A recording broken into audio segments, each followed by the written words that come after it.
Hello, hello, hello! Welcome and well met! Welcome to the stream! I'm Leona Theodosia, and today I am playing Agatha Christie, Hercule Poirot, the first cases, once more.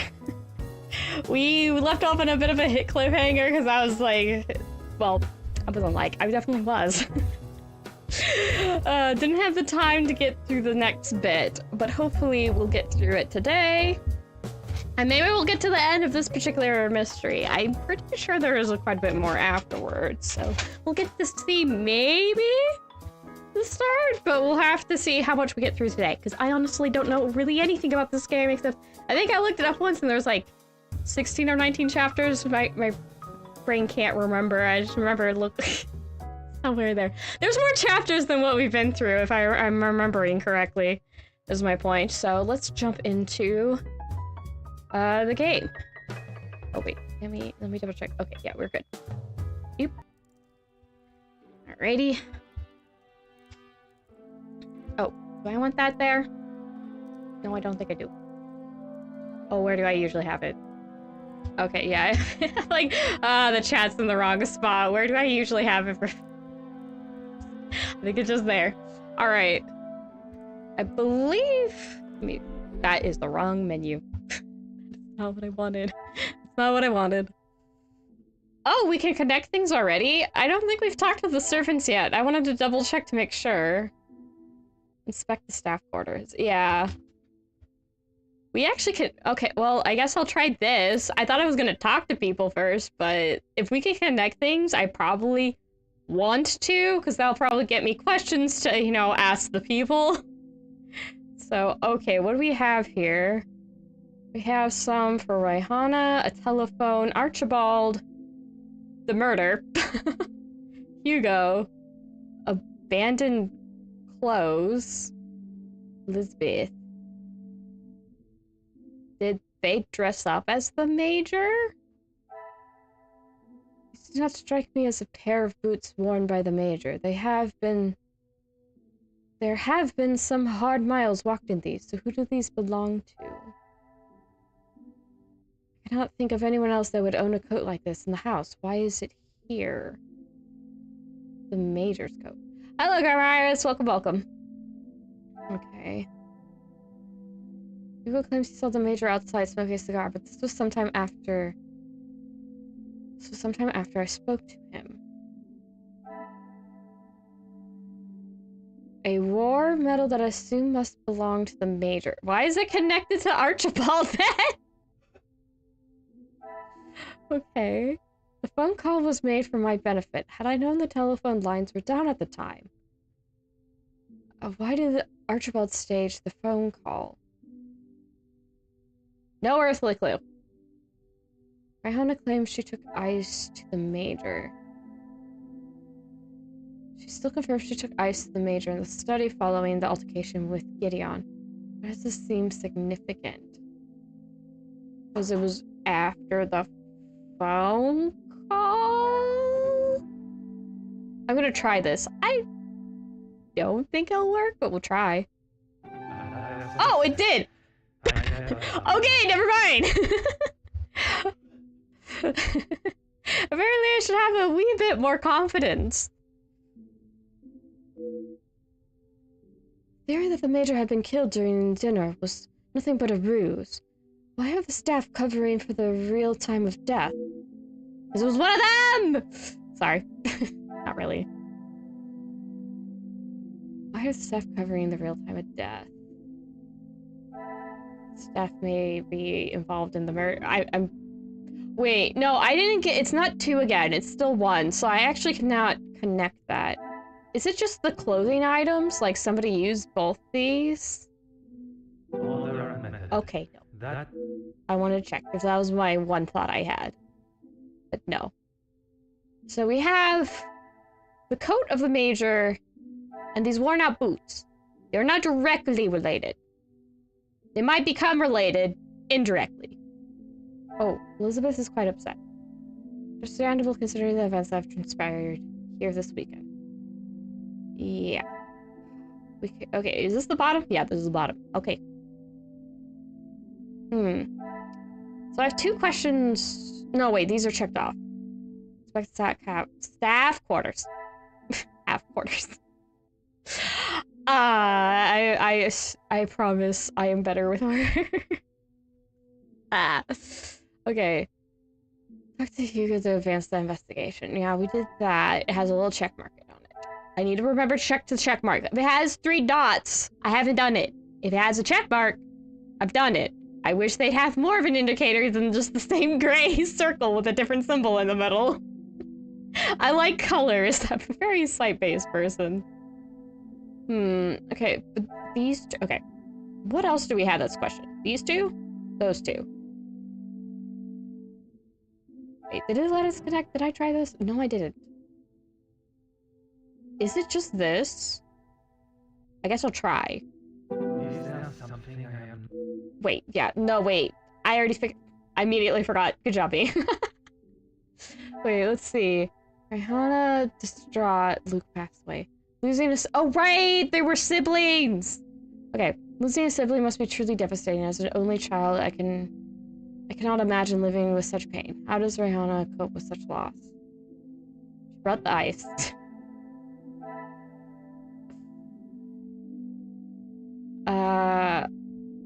Wait, with these two were before the one I connected. Maybe? Okay, let me go look around a bit more, though. Does this one have a question? A war medal. I have no idea what to do with that. I don't know anything beyond it's a war medal, and I don't even know why it's connected to Archibald. Because, wait, no, it's Major?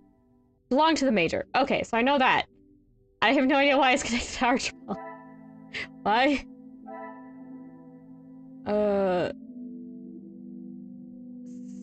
Evidence plays a staff vein, yeah. Saw the Major outside. Wait. The coat and this. This might be the one that I should connect.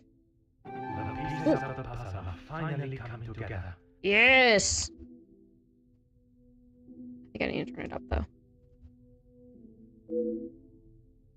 The Major would not have left such a fine coat in the staff area. Someone must have worn it. More importantly, however, who wore the Major's clothes? I can't connect anymore, but I have 2 questions. I don't know if that's relevant for anything else, but I've connected the dots. I didn't need help this time. Ooh. Okay, I haven't gone... Oh, and that one is complete. Okay. Okay. Is it just you 3? Let me do a full spin around. Do I have anything else? Do I want to look at the kitchen again? Do we have any more incriminating evidence to get? Wait, I can leave. Okay. I can just... I gathered up everyone here and I can just wander off. It's always funny when the games let you do that. Okay, so Archibald has a question mark. Inge doesn't, and Rihanna doesn't. Okay, so let's talk to Archibald then. Monsieur Sterling, is there anything you would like to add to your story? He's very disappointed in you, sir. I'm not sure what you think I have done, Detective. Be a liar, liar. Pants on fire. That's what you've done. Let us not string out this charade any longer. The telephone call the Major received. From his associate. I've already told you, Detective. I don't know who it was. Do not worry yourself on such details now. I suppose they were lucky to have called when they did. Otherwise, they may not have gotten through at all with the telephone lines being down as of yesterday. Aye, Detective. Lucky, I guess. Monsieur Sterling is no fool. I believe he is aware I suspect him of something. Perhaps some careful worded questions are all that are needed for him to slip up. Were you the last to see the Major alive when you brought him the bottle of whiskey in his study, correct? Okay. Whiskey? You took a bottle of whiskey to the Major. You spoke with Monsieur Denier en route. Aye, of course. It was a bottle he picked up from his last visit to Scotland. Rather smoky number from the Highlands. He was saving it for a worthy occasion. Drowning his sorrows must have been fitting enough. At first, he does not remember a bottle at all, and as if by magic, he recalls the exact details. Or was it the one from the West Coast? You will have to excuse my memory, Detective. It's not what it used to be. Can you explain why a medal belonging to the Major is amongst your belongings? Oh, you found it. Thank you, Detective. I've been looking everywhere for it. If I had lost a war medal, I would not stop until I found it. It's not what you think. I was Exploiting a dead man's military achievements for your own personal gain. nothing of the sort. He asked me to clean them up. I must have dropped it into my pocket when I was putting them back. An honest mistake. Oh yeah, Perot's pretty done with everybody. He's usually let people finish, but he's pretty done. He's like, no. He's got the wooden spoon out and he's smacking hands. Never have I heard such a pathetic excuse to explain a stolen item and one's possession. I would expect a better life from an infant. Oh, he's meaning he would expect a better life from an infant. Okay, I understand now. Also, that was the first thing I thought of. I'm like, if somebody has a medal, they do polish the... I mean... I think... Unless it's gold. Is it a gold medal? Medals aren't always made from gold. I think they're usually the medals I've seen are like silver...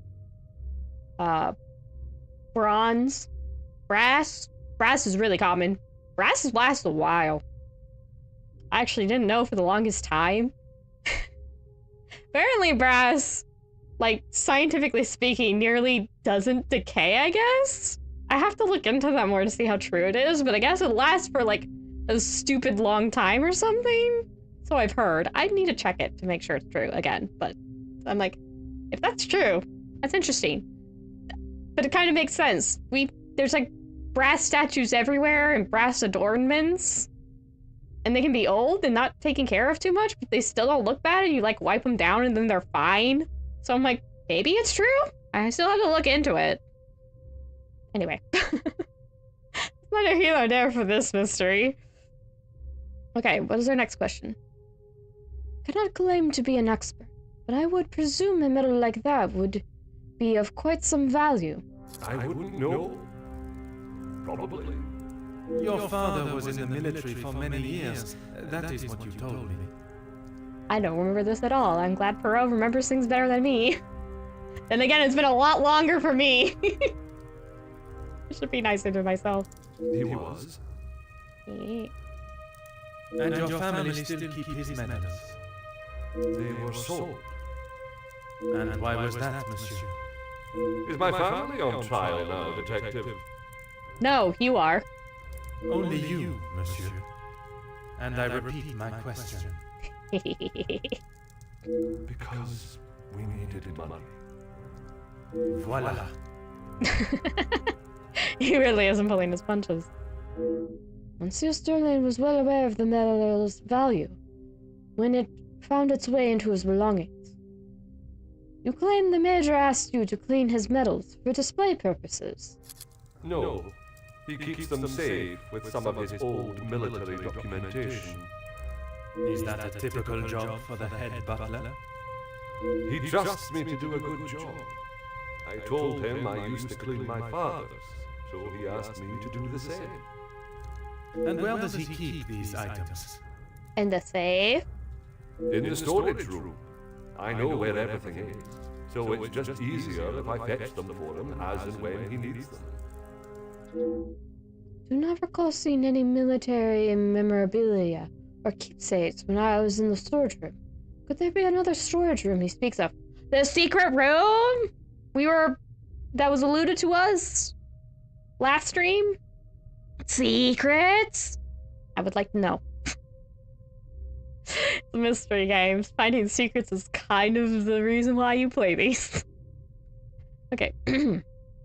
Are you happy here at the Vandenbosch house? It's certainly better than my last. What was your last? That's a very sad face. What happened? You are paid a fitting wage for the work that is asked of you? I'm sure the lady of the house would not want me discussing it, but I should not complain. That is not the most convincing answer, monsieur. Between you and I, we all work very hard here, and it would be nice if we were rewarded for it. It seems Monsieur Sterling is trying to convince me, as he has himself, that his light-fingered actions are justifiable due to the petty wages he receives for his honest work. Well, I do agree. You probably deserve to be paid more. That's not how you go about it, sir. That's gonna make that is more likely to snowball into a lot of other problems more than anything else. Don't do that. Please don't go anywhere. If I require more information, I shall call on you again. We need to talk to one of the ladies? No, they'll just sit there? Alright. Do we have more for our what? Okay, we have one more connection. There's still nothing down. Alright. What do we have now? Oh, we got a lot more Archibald. Madam pays the staff. Very little. Okay, that's doesn't have. Archibald stole from... Wait, has he stolen anything else? Archibald may have been a very good reason for stealing from the Major and hiding it in plain sight. Is that actually a question? I don't know. Notice kept in storage room. Maybe we should look at the storage room?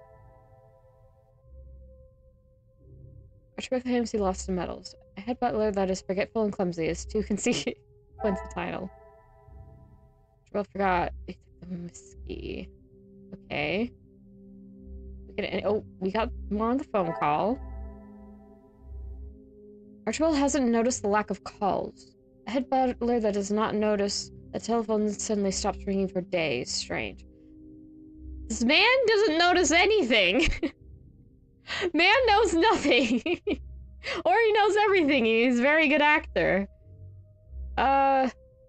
Alright. What can we connect? Let's check again. Let me check again. None of these have questions, so I'm gonna have to think about this. Okay. Set. Let's see, worn out boots. Maybe this connects to Archibald? Because he's paid very little, so his boots are worn out? Things are beginning to become clearer. The answer is yes. Very good. I should have known at first glance these belonged to a member of the staff, but who?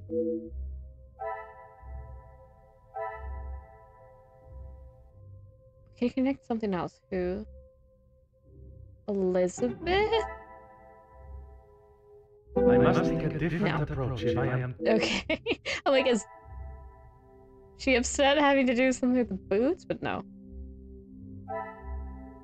Somewhere where... Maybe it's the coat. I've been thinking this is the disguise. Let's see how true that is. What a revelation. Oh, yes. Okay, I connected the dots correctly then. Very good. A staff member dressed in the Major's clothes and took his position out in the snow for guests to see. Why would they do this? We can't connect anymore. A staff member impersonated the Major. Should we go outside? Can we go outside? Okay. Let's see where Poirot will let us go. Huh. There are important questions to be answered by the staff. Can I leave? What do you mean you can't leave now? Alright. Can I actually ask them questions? Mademoiselle, I shall be as quick and precise with my questioning as possible. Okay. What do you need? Oh, we can actually ask them questions, even though they didn't have marks near their name. Okay. I don't know if that was an oversight or what, but okay. My condolences for your brother's passing. Merci. He was a good man. Taken too early. Forgive me, mademoiselle, for not extending them earlier, but I was not aware of your relationship. He was my only brother. And he died doing what he believed was right. If I ever get my hands on who took him from me... They'll know why not to mess with a cook. I understand why she is so angry. For her brother to be taken from this world at such a young age, and in such a violent manner, violence cannot be met with violence. But I'm not sure Mademoiselle feels the same. No. Lady wants to wring somebody's neck. I can't say I really blame her too all that much, but, you know, like, please don't actually do that. You can feel that way, don't act upon it, por favor. Anyway, tell me about your brother's involvement in the riots at the factory. You say the riots, but it was the strike he was part of. They started the riots, not the workers. Oh, right, the security people under the major? Yeah, Ernesto was mentioning this. By they, you are referring to the security forces. They were brought in to keep the peace. Security, huh? They were brought in to make an example of them. It was all peaceful until they arrived. Yeah, that's what we got. Before. Why would they need to make an example? So that the workers would stop rallying. No one is going to go on strike if they think they'll get killed. Some people I know for a fact do not care. Also, people have this... maybe not often, I don't know. But it's maybe not the best notion to have, that they're like, well, it happened to them, can't happen to me. And then it happens to them, and they're like... and I'm like, No, if it's a possibility, it's a possibility. Please be aware of your situation. Por favor. Please. The security you talk of were armed and ready. The workers were pigs to the slaughter. What chance did they have? Yeah, this lines up. It is obvious Mademoiselle is still upset about her brother's death, and rightly so. If the events were as Mademoiselle describes, I cannot comprehend how the security forces were able to get away with such despicable acts of violence. Money. The answer's usually money. Pardons, Mademoiselle. I know we have spoken on this, but you took Ice to the Major, correct? Yes. B. This was before or after Archibald took him a bottle of whiskey? Before. You are sure? It may have been after. The whiskey is kept in the cellar with all the alcohol. It is. Then you must have noticed him going into the cellar and returning with a bottle through the pantry, no? Yes, I suppose I did. It must have been before then. It took only one question for Mademoiselle to doubt her own story. What I still cannot see is why the need for the lies. Look, Poirot, some of us really just have that bad of memory. And when you work in the same place, people coming in and out of the room, your, same coworkers, the memories get hazy. You don't know it's important until it becomes important, then you're like, fiddlesticks. But in this case, probably is hiding something. Everyone seems sketchy in the staff now, which sucks. I was hoping the staff would be good, but no. Merci, mademoiselle. That is all for now. I say that as if everyone else hasn't become sketchy nearly. I'm like, is there a single good person in this house who hasn't done like a major boo-boo? I get little boo-boos, or like collection of little boo-boos, or just sort of like, it was unfortunate circumstances that led up to something bad. No, it's like, I have willfully did something and now I regret it. And I'm like, are any of you? Seriously? What is about all these characters? I'm actually rather surprised. I feel like this hasn't happened in the other adaptations. Okay, well, then there was none. Everyone kind of sucked, so that the couple other Agatha Christie's stories I know that have Poirot here, so this feels a little unusual, but okay, moving on. Usually doesn't feel quite so bad. Mademoiselle, I shall keep my questions brief. Or maybe my pool of stories needs to be expanded more. What are the two? I don't know. Maybe we'll find out, maybe. Well, maybe I'll find out. Maybe I won't. Maybe you guys know. I don't know. If you do, leave a comment. Because honestly, I'm pretty new to this Agatha Christie. Though I have liked what I've seen insofar. Anyway, we're talking to Inge. I don't know what else I can tell you. Right, we confronted her in the hallway last time. That's right. That's why we know there's a hidden room here. You have been honest with me so far. All I request is that you continue to do so. Oui, detective. I'm already aware of Mademoiselle's involvement with the blackmail, but I'm not sure if she's also connected to the Major's murder. Tell me what happened before you found the Major in his study. It was frantic in the pantry. We were working hard to make sure everything was up to scratch. Yeah, I don't blame you. Cassandra is a real taskmaster by the sound of it. Go on. Then Liz burst in, asking for Mademoiselle's help. Oh, Elizabeth. Talking to Rihanna. Okay. Her help with what, exactly? I don't know. She took Liz to one side, and I was needed in the salon. We spoke just after that in the pantry. Oh. Thank you. Sorry.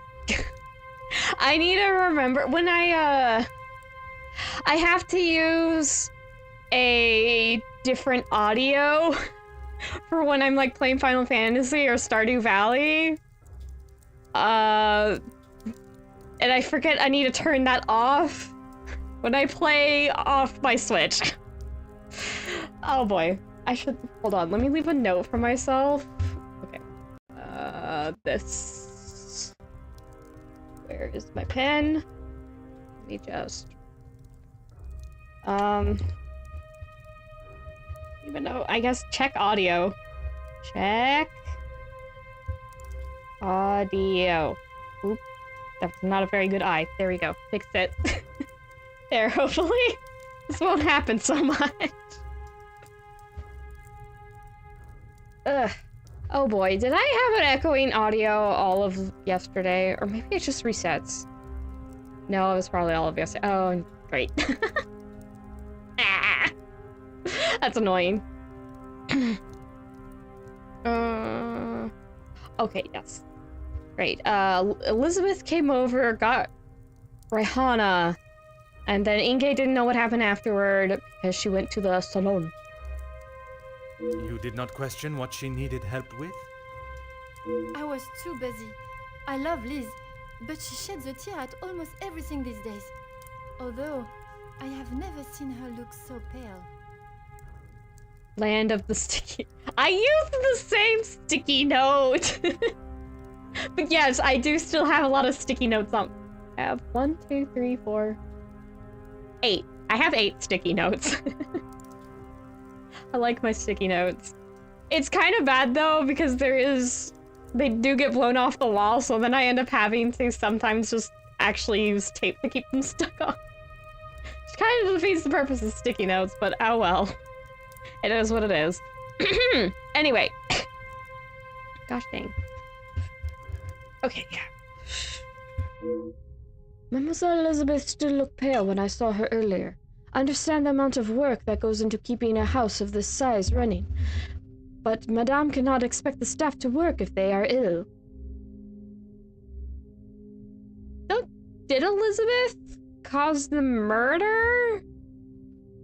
Like, did the Major spit in her face that she lost her fiancé? Was she trying to confess? Or did she, like, bumble into it? Enter the house. Oh, the kitties have no interest in my sticky notes. They don't really go up on this desk. I think it's because I have so much stuff on it. They don't want to go up.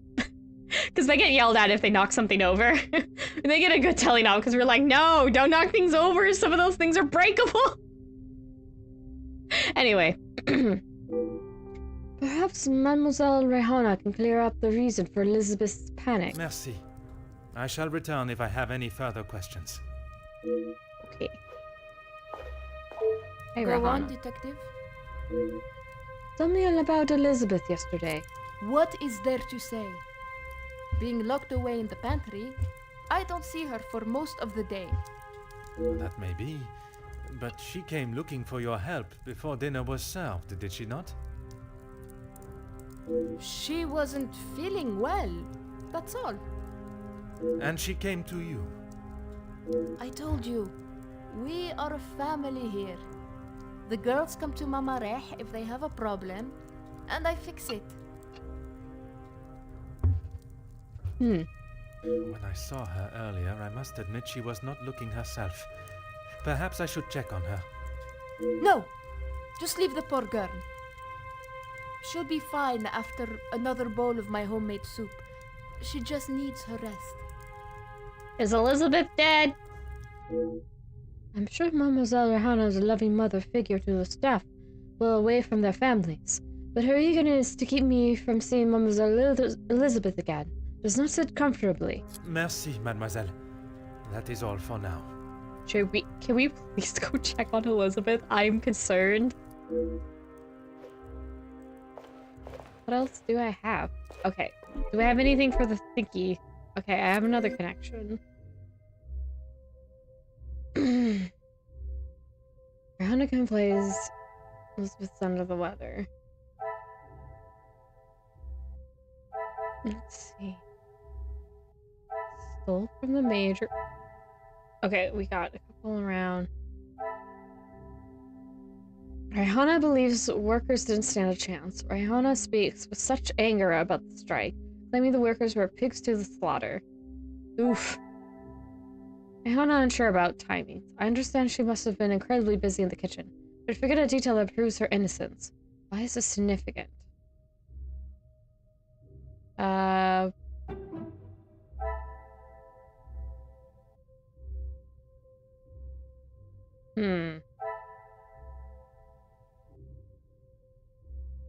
Unsure about timing.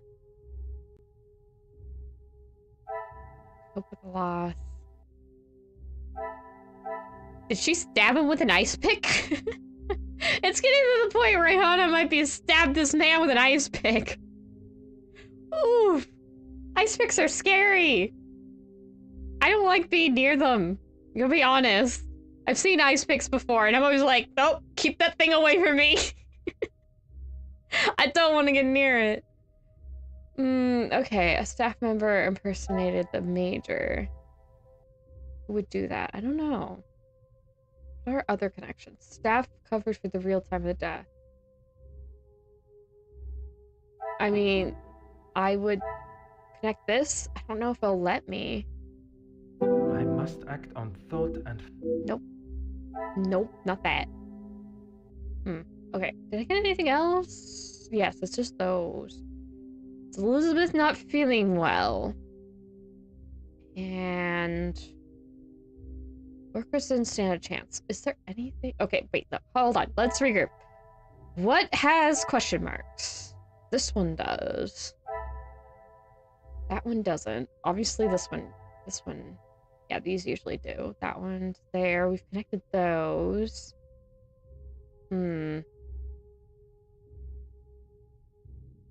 I don't know if I don't see anything that would connect to this. This is gonna have to connect to something on this side, given its proximity, I suppose, is a better word, to everything else. Staff covering for the real time of death. Is that just like going to go way across? Well, I would have had a connection if I could put it way, like somewhere way around or something. Okay, the new thing was Rehana didn't believe the workers stand a chance. And that Elizabeth is not feeling very well. Do these actually connect? It doesn't have a question mark, but maybe they do. Come, my little Grace. Okay, no. Didn't think so, but I've been wrong before. Quite surprised what actually gets connected. Already tracked? No. Yeah, unsure about the timing. Maybe it is? Yeah. They may be involved in murder. This will not get me any closer. Okay, so that's off. She's distraught over Luke passing.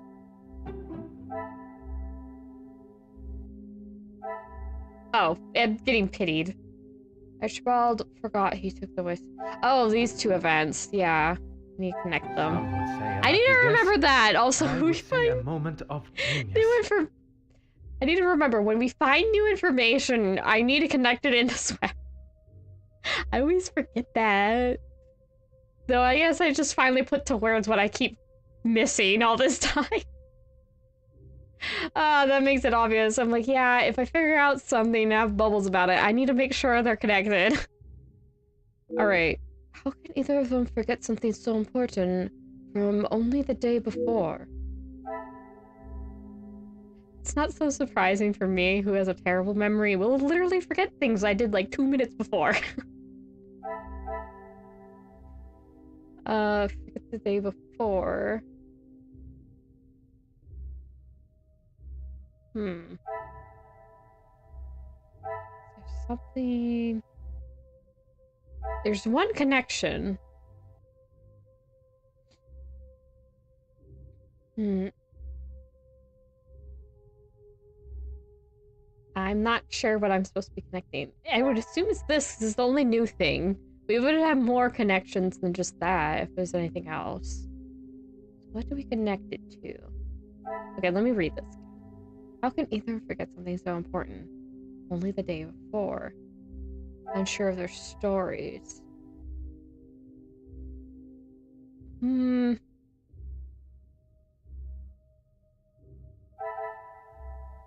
Because one of them impersonated? They were unsure of their stories because one of them impersonated the Major? Maybe? I cannot see that. Okay, we haven't gotten to there yet.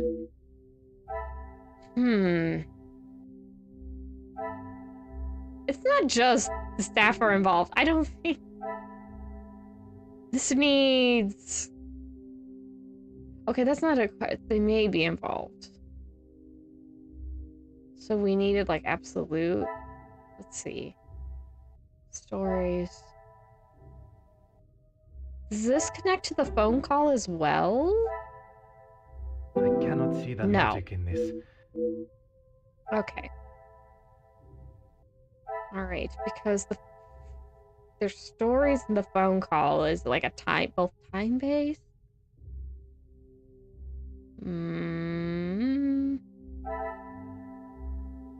You know what? I'll look at it later, maybe? Can I talk to Archibald more? If you insist. No. Please don't go anywhere. If I have any questions for Archibald? Just checking. More questions? No. Merci. You have more questions for Rihanna? Go on, detective. No. Merci, mademoiselle. Need to figure this out then. Are you gonna let us go? Okay, yeah, he's not gonna let us go. Can I go to like a different room? No, that's the only exit here. Alright.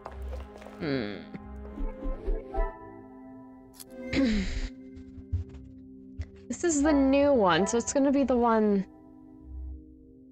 I'm sure. Because they don't want to tell the truth.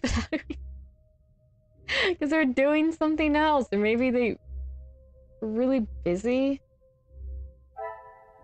It's not gonna have anything to do with the workers' strike as of yet. Who's stealing the... Were they stealing the medals? Is that it? This will not get me any... No. Oh, wait, huh? Oh. Why didn't I think of this?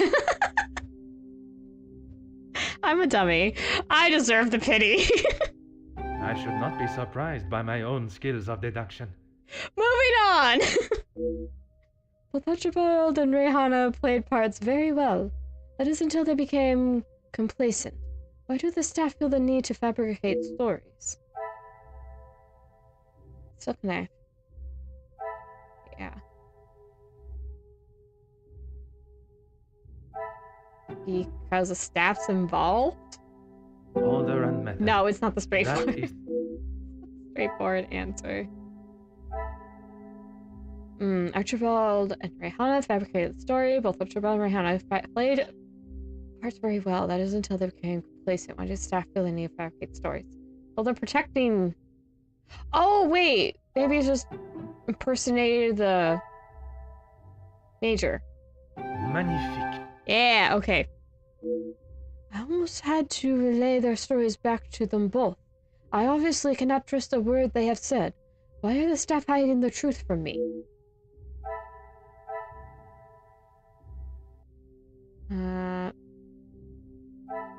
Now do I connect? I should not be surprised by my own skills of deduction. Very good. It is a revelation I had not expected. The staff were involved in... I could have told you that! Bro! I knew that going into this discussion! I'm like, oh, they're involved in the murder. Bro, revelation! I'm like, really? I'm not sure if this part was written the best, but okay, whatever. Young Inge is guilty of her own crimes. Associated with blackmailers, Monsieur Sterling and members of Rihanna that have been an integral part in covering up and obscuring the truth of how the Major was killed. Yay! The staff were involved in the murder. I don't know if they did it, but they were involved. We don't have anything of this. The staff were already suspicious to begin with, but this confirms their involvement. Are all the staff members involved?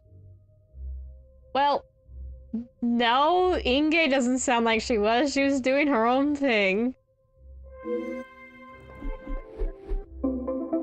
Oh, and we already can connect through things. Conclude each staff member's association to the murder. It doesn't sound like Inge is, but are we gonna find out the butler did it? I know! Can we at least have Rihanna take an ice pick to the Major? Please? Revenge for my brother! Pick to the side. I mean, come on, just don't make it the butler did it. I mean, that's so cliche. They had a chance to make it more interesting and they went with cliche. Unless this is based off of something. Like Agatha Christie's work. I actually don't know that or not. Somebody knows, please tell me. Because I do know, like, if this is the story of why everyone says the butler did it, then it gets a pass. If it's based on a story. But otherwise, I'm like, really? That's become a trope, and it's not very well liked, even when executed well. So I'm kind of hoping not. But if it is, it is. I'm still having fun with the puzzle solving. Okay. I'm close to revealing the truth about the Major's murder, but I must understand the roles that each and every person involved played before the final puzzle is solved. Because, like, I would hope that, like, Archibald maybe was dressed up. That's why he's involved. He was dressed up as the Major. And Rihanna took a pick to the guy's side and got him. Is it bad to say you're hoping that's how a murder went? I don't know. Maybe it's a video game, though. It's fine, it's fine. It's a video game. Staff member impersonated the Major. Staff member dressed in the Major's clothes. They could position out in the snow for the guests to see. Why would they do this?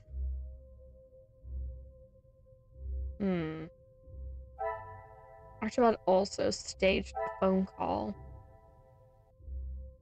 These are all going to be questions, aren't they? Rihanna helped Elizabeth after coming downstairs.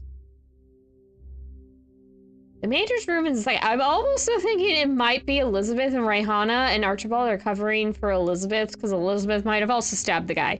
Which, given her fiance died because of him, good for you, Elizabeth. We support women's wrongs and women's rights. In this very specific case. Rihanna's distraught. Luke passed away. How is she coping? We just got so many questions. Elizabeth mourns for Luke. It was truly terrible Luke passed away. See how broken Elizabeth is. Does she cope by helping Elizabeth? Things are beginning to become clearer. Well, I'm glad it was that simple. I cannot imagine the pain they have felt losing Luke. His memory will live on in their hearts. Is this a question? Yes. They grieve together. That's how they cope. Elizabeth looked white while coming downstairs. Inge specifically remembered and recited seeing Elizabeth enter, not looking herself. Why did Elizabeth appear so pale?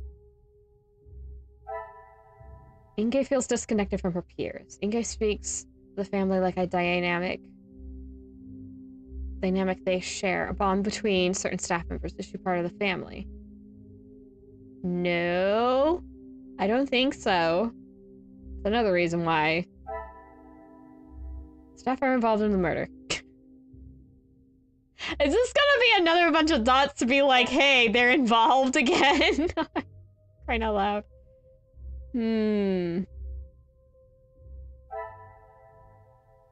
Well, helped. Yeah, Inke claims Elizabeth. Why did Rihanna help Elizabeth? Because Elizabeth looked white as a sheet. Is there something I am not seeing? Why is that one not connecting? Like, why did Rihanna help Elizabeth after coming down the stairs? I'm like, Elizabeth came down the stairs looking white as a sheet. I'm like, okay. Alright. Never mind. I guess. Wait, do you mean it's because they grieved together? Claims Elizabeth came looking for Rihanna's help. Oh, reason to have to lie. And why did Rihanna have to help? Why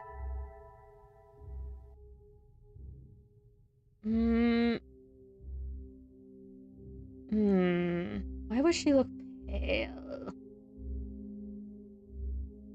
Staged phone call. We don't have anything, do we? Wait, did Elizabeth see somebody impersonate? Did that freak her out? Come, my little Grace. No. We must... That's easy for you to say, Poirot. I don't have a memory of every single thing we've done. It's been weeks. It's been a couple of months, I think, actually. Stage the phone. Okay, let's try something else. Stage the phone call. Well, we've established this, haven't we? I must act. No, it's not that simple. Stage the phone call because, yeah. Oh. Staff are involved. Oh, we connect. Oh. I did not think about that. I see why now these two connect, though. Another success. I'm confident Inge isn't part of the cover-up. That's clearly been a focus of the other staff. Yeah, she just does not feel involved. Yeah, she's not involved. Okay, what do we connect? Okay, what is this? Impersonated the Major. What else have we tried with this? Like this. Staff member dresses the Major's clothes in his position out in the snow. Why would they do this? Why would they stage the phone call? To skew the time of death? Should we connect these two? They're both skewing the time of death. I must take a different approach if Okay. It's not one of the moments of, hey, they did two similar things, so that means why would these two things happen? So it's not that.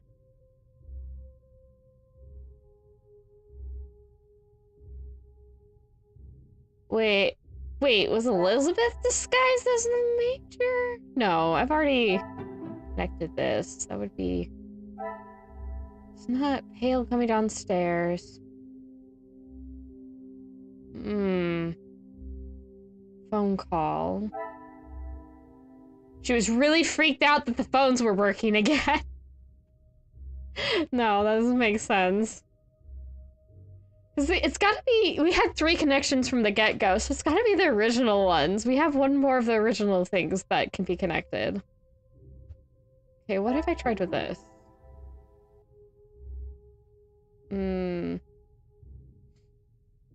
No, it doesn't make any sense. Staff are related to murder. Feels disconnected from her peers. Not involved with murder. That didn't have any other links or stayed the same the number of links. We probably have to solve this to continue on. But which one do I choose? I would have thought it was just this and this, but it's not. Just kind of wild to me. Help. Can they... Stage the phone staff?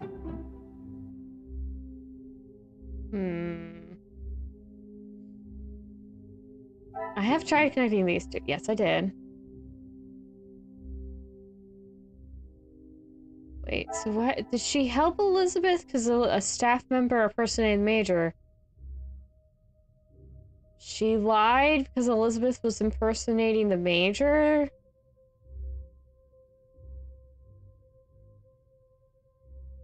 Maybe? Or she saw? How would this work? It doesn't feel like it, but I honestly not entirely sure what I would have to do. Unless it's just connect to this. Did I already try that? I don't know if it undid the... Because it's like, what was the reason would she have to lie? And why does Rihanna help Elizabeth? I mean... Her being distraught over Luke passing away. Yeah, that one makes sense. Stage the phone call. Really can't ask any more questions? Go on, detective. Merci, mademoiselle. I could just try connecting things until it does the pity thing again. More questions? Merci. Yeah, let me just check to see if there... If you insist. Yeah. Please don't go any. Getting a new mind map did not get us more questions. I don't think we're... Maybe I should... Wait, hold on. Let me check to make sure I can't leave the room still. Can't leave the room still? Oh. Yep. Nope. Pro says no, we're not leaving. I want to go check on some things, but no, we gotta do this. Oh. Okay, wait. Okay, the murder still. It's got updated, but nothing connects. Which one of you is the one that needs to be connected? None of this really makes sense. Okay, let's just try this. This is the only one I can think that makes any remote kind of sense. But it doesn't make sense either. This will not get me any that's what I was closer to my- expecting. Elizabeth being...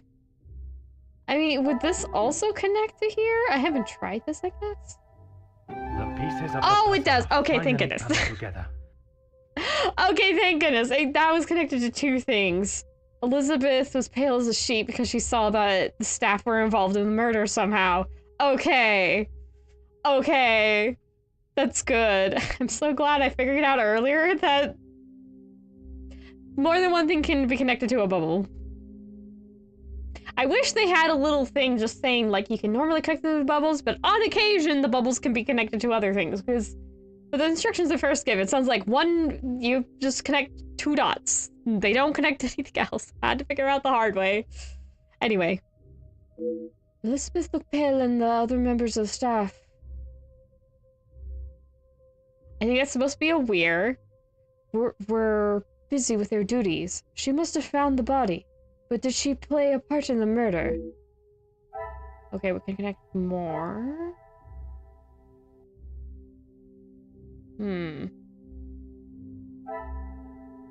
Let's see. I can't connect the. It's got to be connected to this. She found the body. He staged the phone call to help Elizabeth?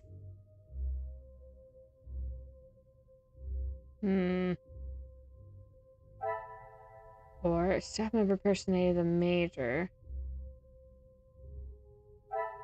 Wait. Okay, yeah, that's still blanked out. Good. Rihanna help Elizabeth. Let's see. Rihanna helped. She had to lie. Look pale. Other members of the staff were busy with their duties. Well, Rihanna lied. And she quieted Elizabeth? Is this what is connecting? Some would say a lucky guess. I would say a moment of genius. Okay, I'm glad that worked. Although her duties are primarily focused on the kitchen and pantry, I don't recall seeing her. Yeah, we haven't seen much of Elizabeth. We have 2 connections we can make now. This connects to 2 things?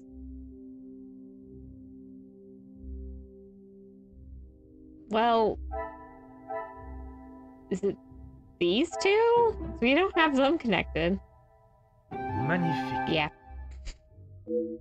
Archibald's acting skills came into play cover for a member of the staff, but who? Okay. I guess this one also connects here. What a revelation. Impersonating the Major was Rihanna's role in the plan. Why was it necessary? I'm not sure of. Yet, why did she feel the need to cover for Elizabeth? Okay. Archibald was covering for a staff member. Rihanna was covering for Elizabeth. Is it just Elizabeth's found the body?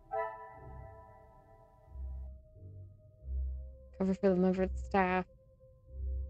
Who's covering for her? I should not be surprised by my own skills of deduction. Yay, that worked. The staged phone call was Archibald's assignment. He went to great lengths to protect Elizabeth. But why did he feel the need to cover for Elizabeth? Well, young Inge is guilty of her own circumstances, associated with blackmail. It was Monsieur Sterling and Mademoiselle Rihanna that have been an integral part in covering up and obscuring the truth of how the Major was killed. They were covering for Elizabeth. Did she nail the Major? That would make sense at this point. Now I have all the pieces of the puzzle. I must return to my room and place them together until the result reveals itself. It was Elizabeth! She stabbed the guy who killed her husband!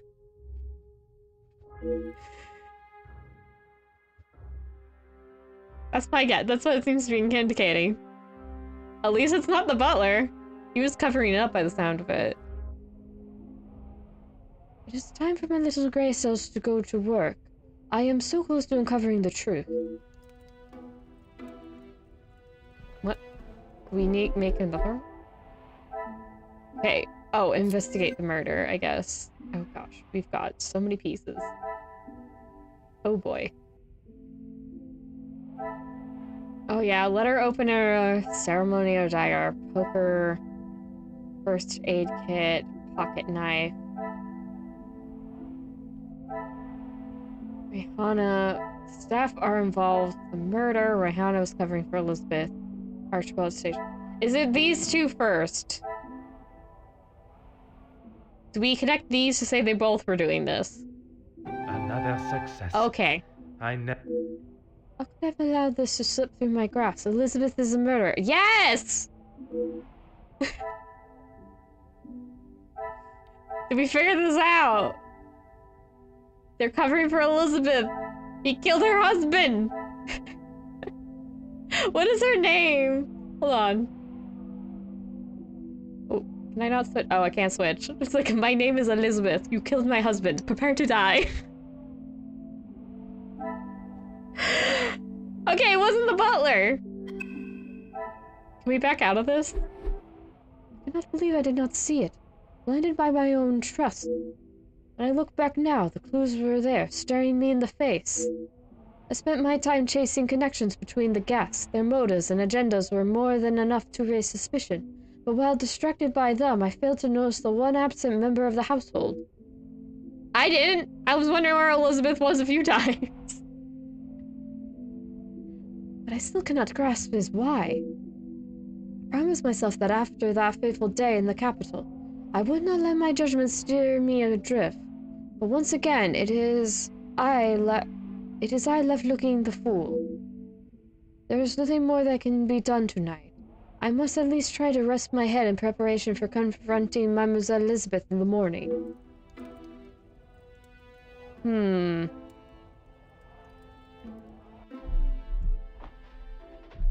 Oh, chapter 8. The truth. Will we get it actually this chapter? What in the world? Has an elephant escaped and made its way to the second floor? It sounds as though it's coming directly from above me. But that is the storage room. I don't like the music. That sounds creepy. Probably not loud enough for you guys to hear it. Can I turn up the background music? Hold on, let me check once it finishes loading. This, yeah, options. Let's check the sound. No, music's all the way up. I can turn the dialogue down, though, I guess. And turn this all the way up. Maybe? But then some people speak really quietly. Okay, no, I'll just leave it as is. Music's all the way up. So maybe the sound effect's a little down. Alright. Those are a tad loud at times. Alright. I'm assuming we're going up a floor. Yeah. That's what happens when somebody's like, hey, I hear noises from the floor above. What time is it?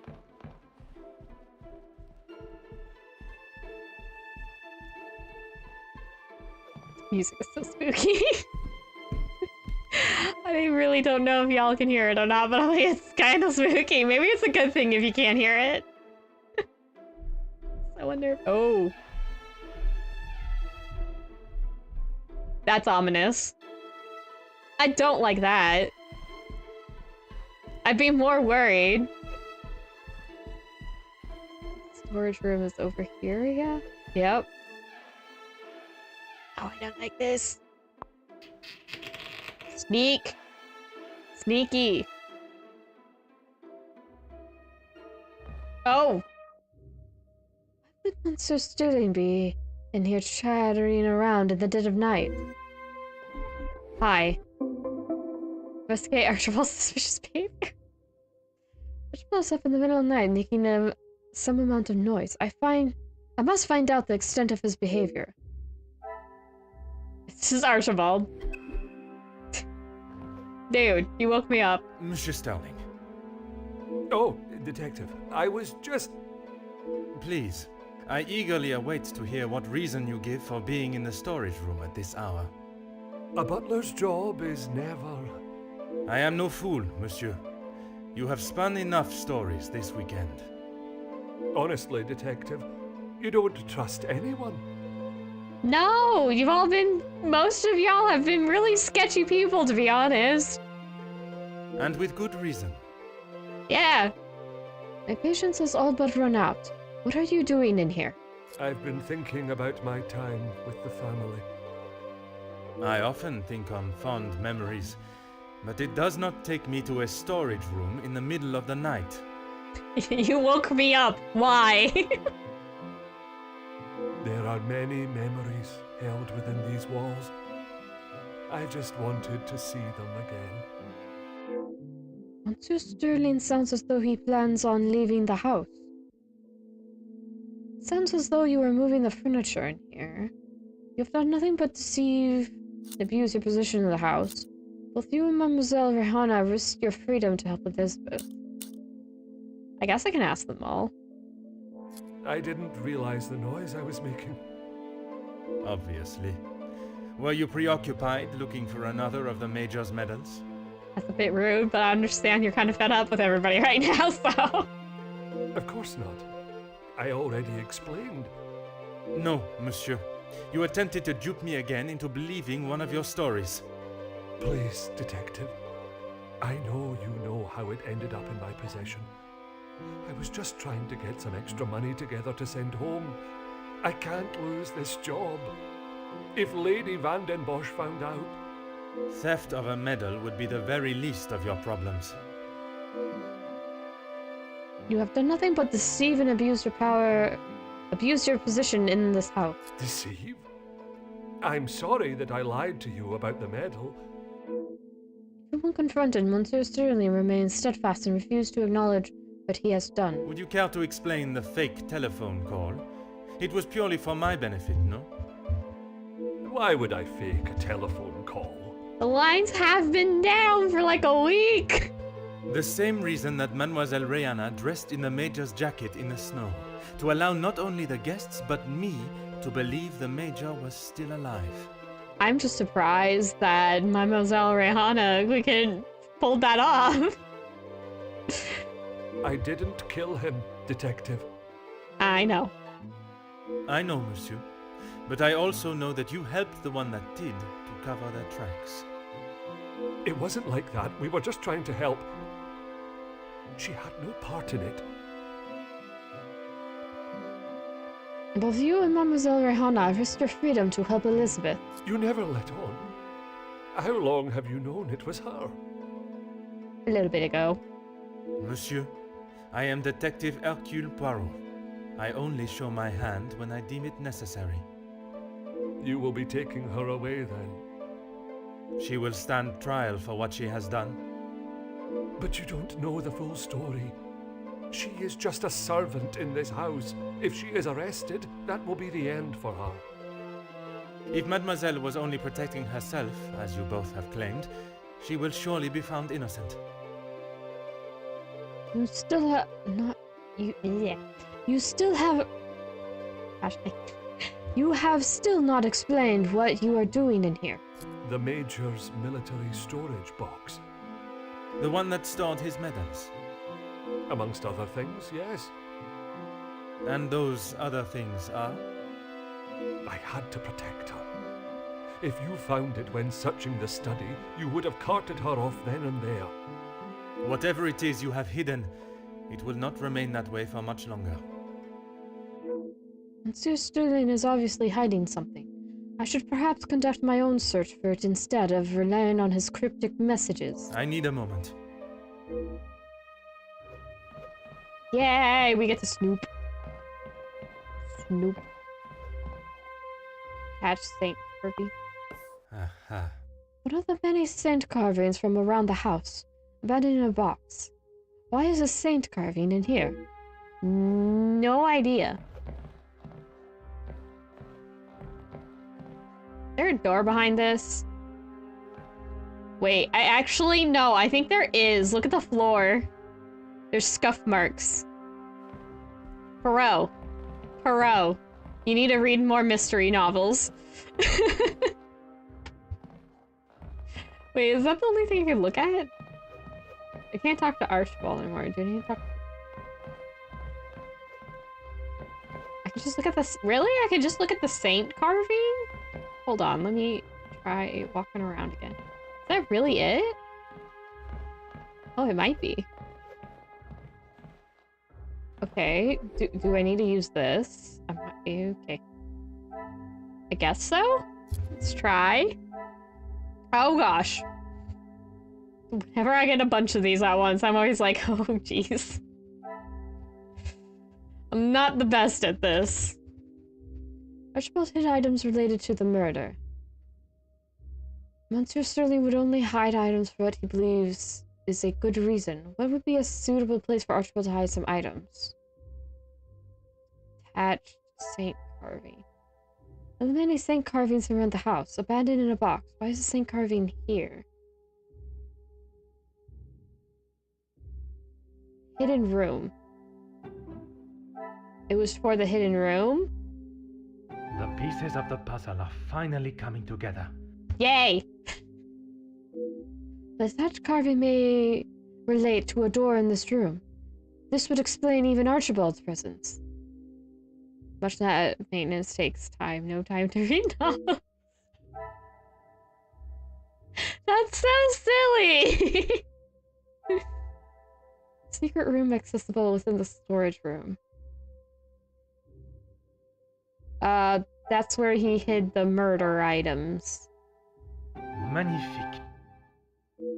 Archibald must have hidden items in the secret room. I presume this exists within here. Somewhere. Okay, what is it? Inspect the storage room. Okay, I'm like, don't tell me you're gonna talk to Archibald, because I don't think he's gonna tell you, but okay, good, it is. Go look around. Alright, let's do that then. Is this unlocked now? Can I look at things? You know, yeah, here. Inspect here. Ah! He did immediately find it. Okay, cool. Aha! A hidden room. It seems there are more secrets in this house to discover. Archibald just saw this man walk in here. What is this? Military service book. Oh, okay, that's the thing we want to look at. Military knife. A prestigious-looking knife, likely belonging to the Major. Letter. Oh. The last will and testament of the late Viscount.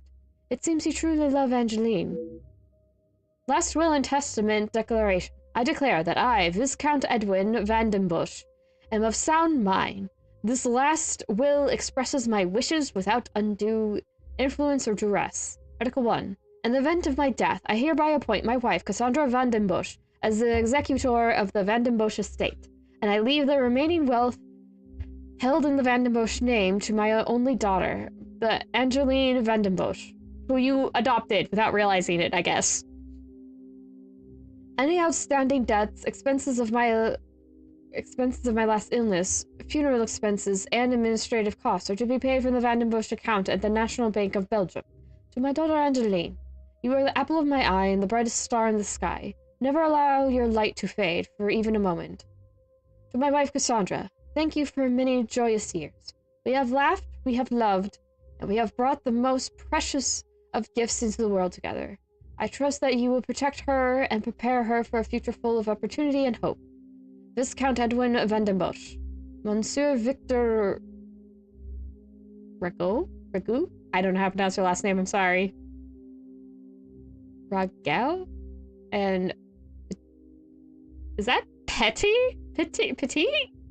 Solicitor. Yeah, solicitors. Okay, cool. Expensive lighter. An expensive-looking lighter. It looks to have, unfortunately, been through a war. Come, my little gray cells. I believe we already know something about this mystery.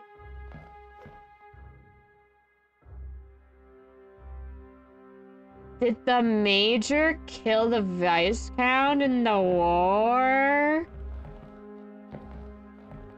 There's some twisties and turns. I want to look at that painting. Well, I don't get to. Alright, we'll check the box now. The Major's military service box. It contains letters and keepsakes. Oh, you don't have anything else? Alright, well, what do we have in our little thinky cap? Okay, yeah, we have a few new things. Oh my goodness. Okay, we absolutely have a few new things. Informal letter. A letter dedicated to the Major from one of his old colleagues. Oh. No, I want to read it. Dear Felix, how hoofing it... Okay, dear Felix, how hoofing it is... I have never heard that expression before. How hoofing it is to hear from you after so long. Surprising to hear you have settled on the continent, although I recall you talking about a different caliber of woman over there. You are sorely missed at the George and Dragon. Would you believe Duncan still tends the bar and still refers to himself as the king of the castle? One day he will finally get committed. There were rumors that he returned to South Africa, but after what we had seen and what we had to do, I knew you couldn't have. That's really ominous. Not gonna lie. Georgian Dragon. Duncan. Why does the name Duncan feel important? May figure out soon enough.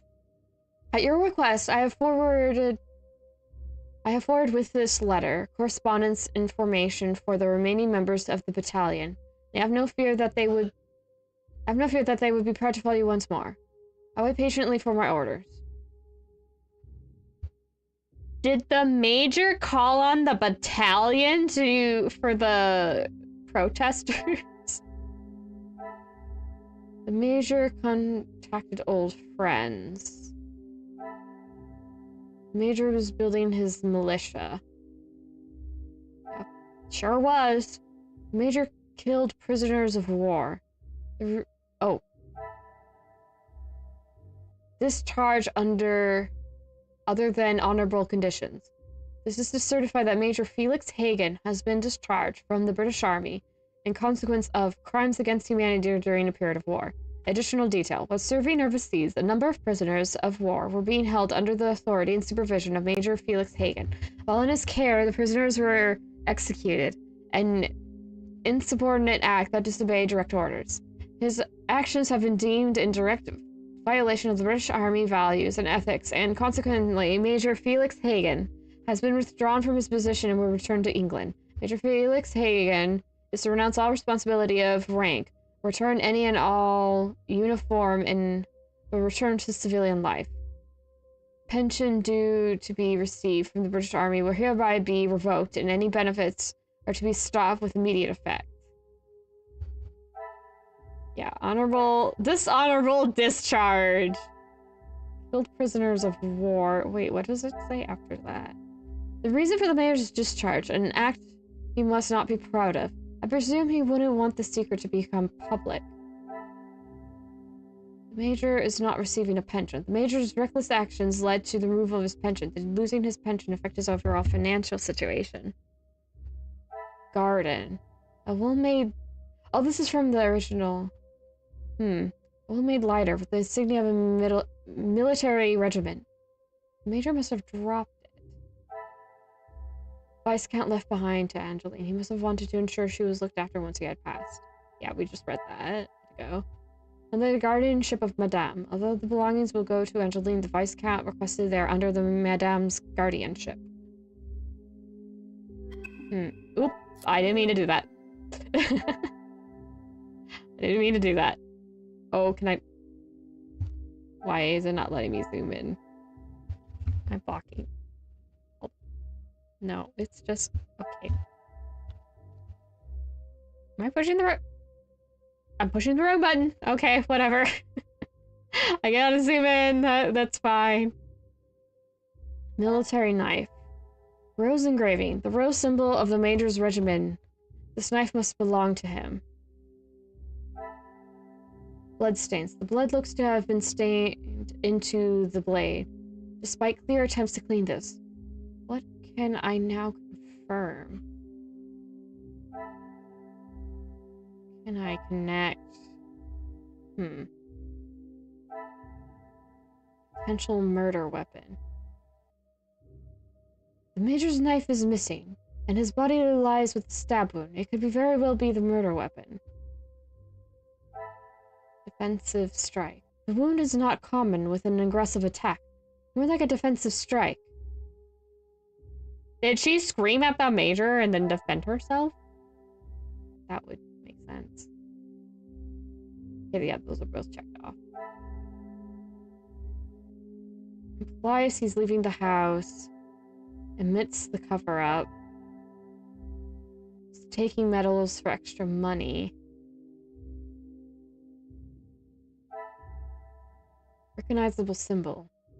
A red symbol in the front of the lighter appears to have been damaged because the symbol related to anything. Oh yeah, the rose engraving on the knife?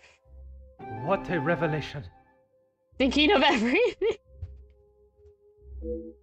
I'm not sure if I deserve that award. This letter must belong to the Major. The army symbol also confirms this. But don't I already have this in my possession?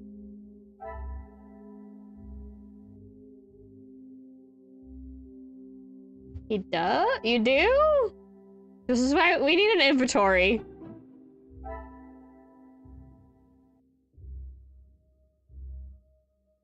A Major must have dropped it. Empty canteen, a canteen for the war. I can imagine it held anything water to whiskey. Standard military box. War map.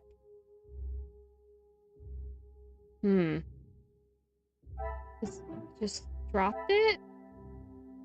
Things are beginning to become clearer. The lighter I found in the military box is certainly the Major's, meaning the other one is not.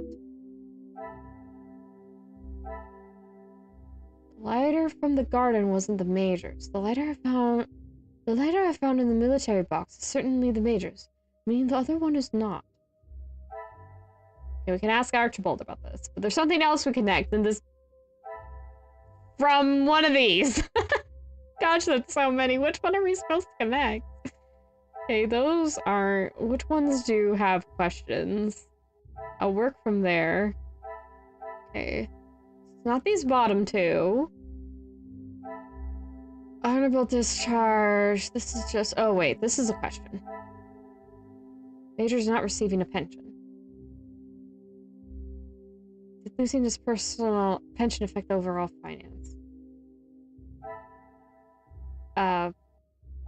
Wouldn't want the secret to become public. I'm not sure how that's doing anything. Okay, left belongs to Angeline. That's not connecting to anything. We might have to talk to Archibald to further that one. Okay, but there's still one we can connect right now. So what is it? Yeah, it's not this, is it? Yeah, no, it's not the military box thing. Is it the well-used part of the lighter? No. Archibald was stealing the metals. The cover up. Claims there's more to the story. Type of relation. Well, hidden items in secret. Maybe that's completed. Wait, is there really only that one bubble that needs? Yeah, wait, yeah, those two are... No. It's this one.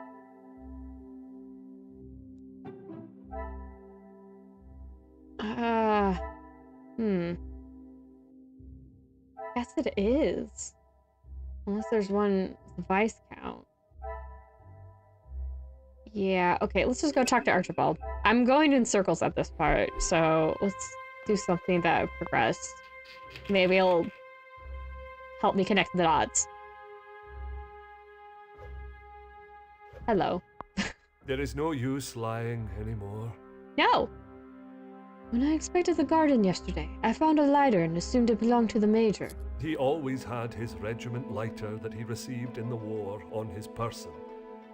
And yet, it was not his regiment emblem that was engraved on it. My father's. It must have fallen out of my pocket. You still have it, Detective. Oh. Monsieur, you have stashed evidence, manipulated a crime scene, obscured my investigation, and yet it is a lighter that you worry about most? He's so fed up with you. Archibald. If it is my path to end up behind bars for what I have done, so be it. It is Elizabeth that you cannot allow to be locked up without the truth being told. I have heard how you fought for that young maid before. Florette, is it? I only ask that you do the same for Elizabeth. I don't know if I'm the person to ask for that. I didn't do a good job in the first time. I don't know if you always fail that or not, though. I'm not the... Poirot may be the person for the job, but I'm not. Although the cases differ greatly in severity. I can envision the similarities in how Mademoiselle Elizabeth will be treated by those in positions of authority or social standing, even before she is trialed. It is my oath as an officer of the law to uphold justice and fairness. Mademoiselle must be given the chance to prove her innocence before the courts, as any other suspect. I need a moment. Okay. I need to think. I have 2. Oh gosh. What is the new stuff? Over there. The lighter from the garden belongs to Archibald. That... This one. Way over there.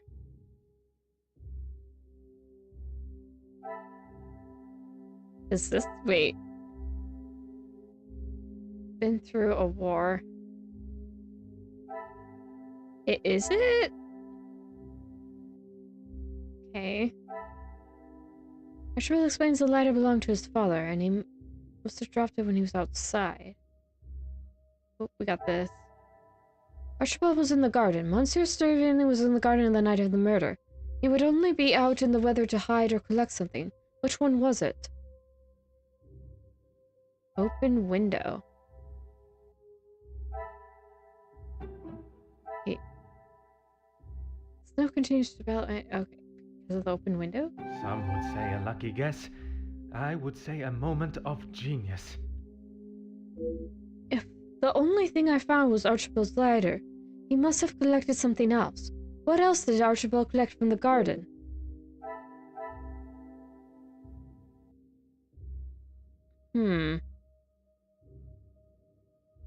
I still don't know what to do about the first. Oh gosh, dang it. Nature's active action.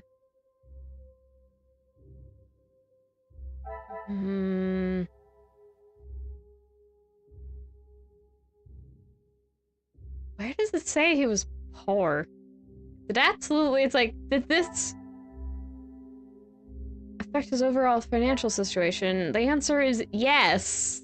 How do I connect that, though? Do I connect it to here?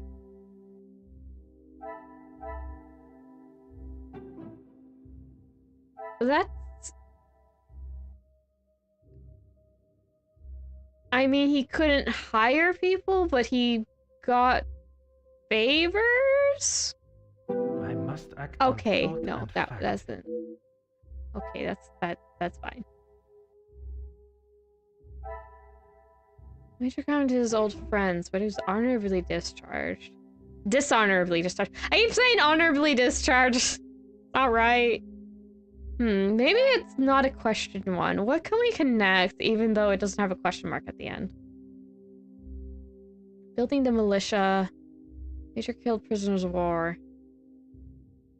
Contacted friends. He's still able to connect friends despite being dishonorably discharged, which is kind of surprising. Rose of the Major Regiment must belong to him. Bloodstains. Oh, wait, this has a question. What can I now confirm?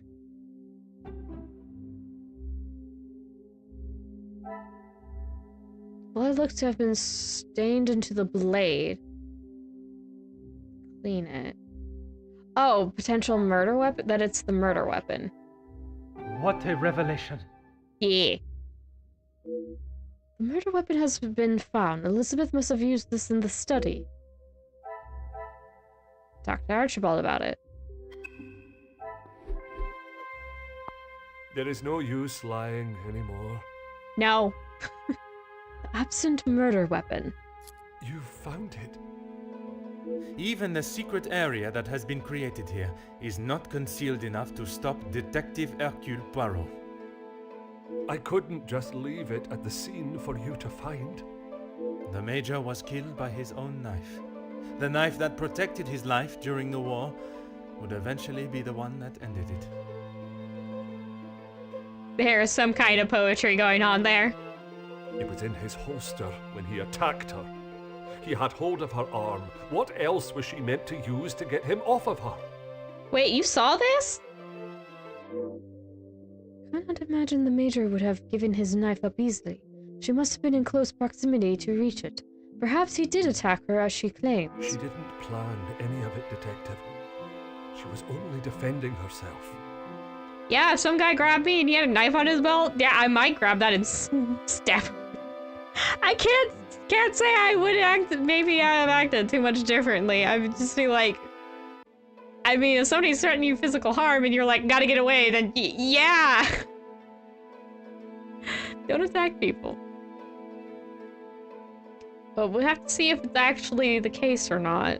That is what Mademoiselle told you? She did, and I believe her. You think you knew the Major, but you had no idea. He was a monster and had more secrets than all of us combined. Sure did! Sure did! I mean, he's tied up with Cassandra's secret. He's tied up with the Demir brothers somehow. He's tied up... I mean, like... He's tied up with Ernesto. He's tied up with... He's tied up with everybody. That may be true, but that does not excuse what she has done. Put yourself in her shoes for a minute. If a man like that had attacked me the way he did Lizzie, I would have done a lot worse to him. Okay, so she's saying that he wasn't there, though. Mademoiselle Elizabeth has told Monsieur Sterling a version of the events that suggests she was attacked by the Major. I struggle to believe that she would make such a story up, but then I also did not believe she could do such a thing as commit murder. I need a moment. Okay, yeah, that still doesn't have anything here. What else did we get? I'm hoping that this is just to distract from the real game. I don't think it is, but it seems like the circumstances are more complicated. Archibald claims that the Major attacked Elizabeth.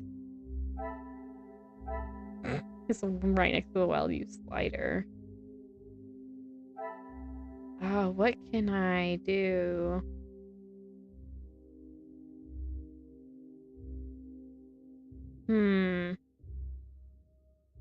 This is the only thing that came up.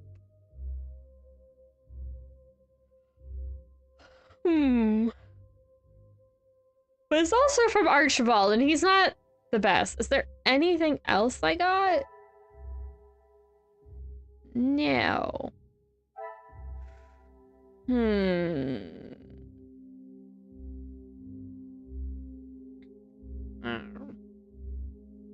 Major's knife is a murder weapon. Well, if Monsieur Sterling needs to believe, Elizabeth may have fallen victim to Major's temper.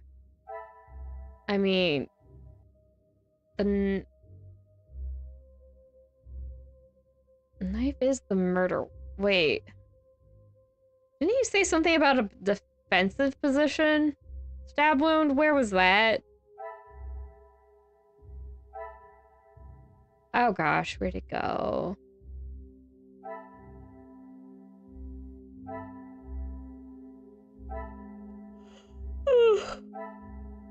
Wait, that was maybe here? Defensive strike. Oh, here we go. The wound is not common with an aggressive strike, more of a defensive strike. Can I connect those two things? I don't think so. It's rather far away for what usually it lets me connect to, but well, we'll give it a shot. We'll give it a shot. Order and method. Yeah, I didn't think so. I didn't think so. It's usually that's too far for these. This is the only new one, and we had 0 before. What was... We still have...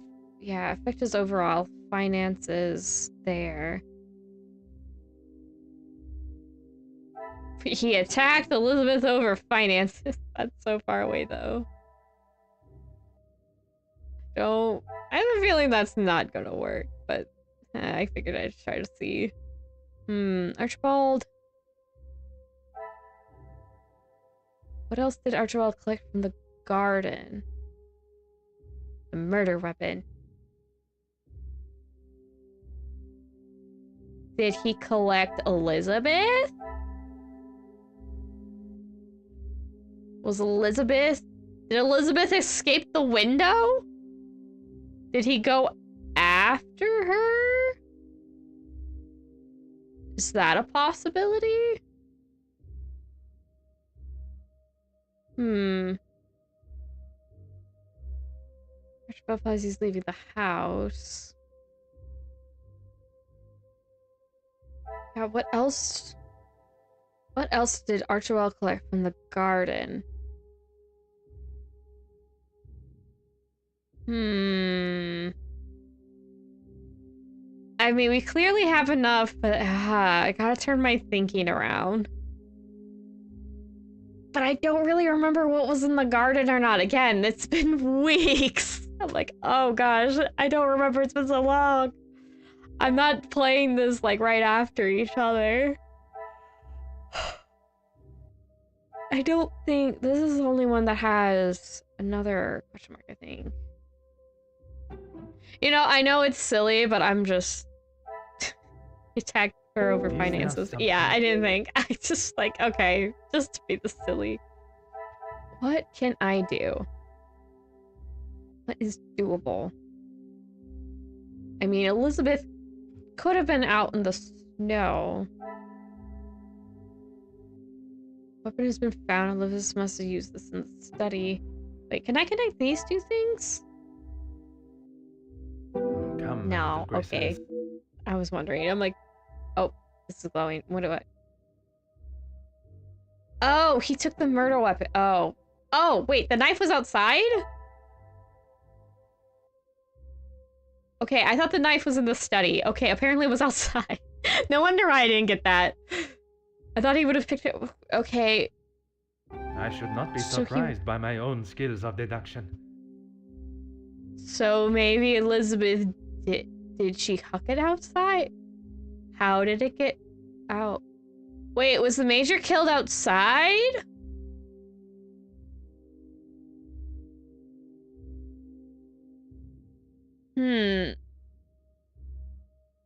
Huh. Okay, just moving on. Archibald dropped the murder weapon from the window, collected it, and then hid it in the secret room. Oh! Oh! Clever. I can talk to him about it now. Oh, okay. Okay. I did not connect that. There is no use lying anymore. It's very sad. It was you that I saw in the garden that night. Oh, right, because he woke up in the middle of the night. I totally forgot about that until now. Till it was jogged, my memory was jogged.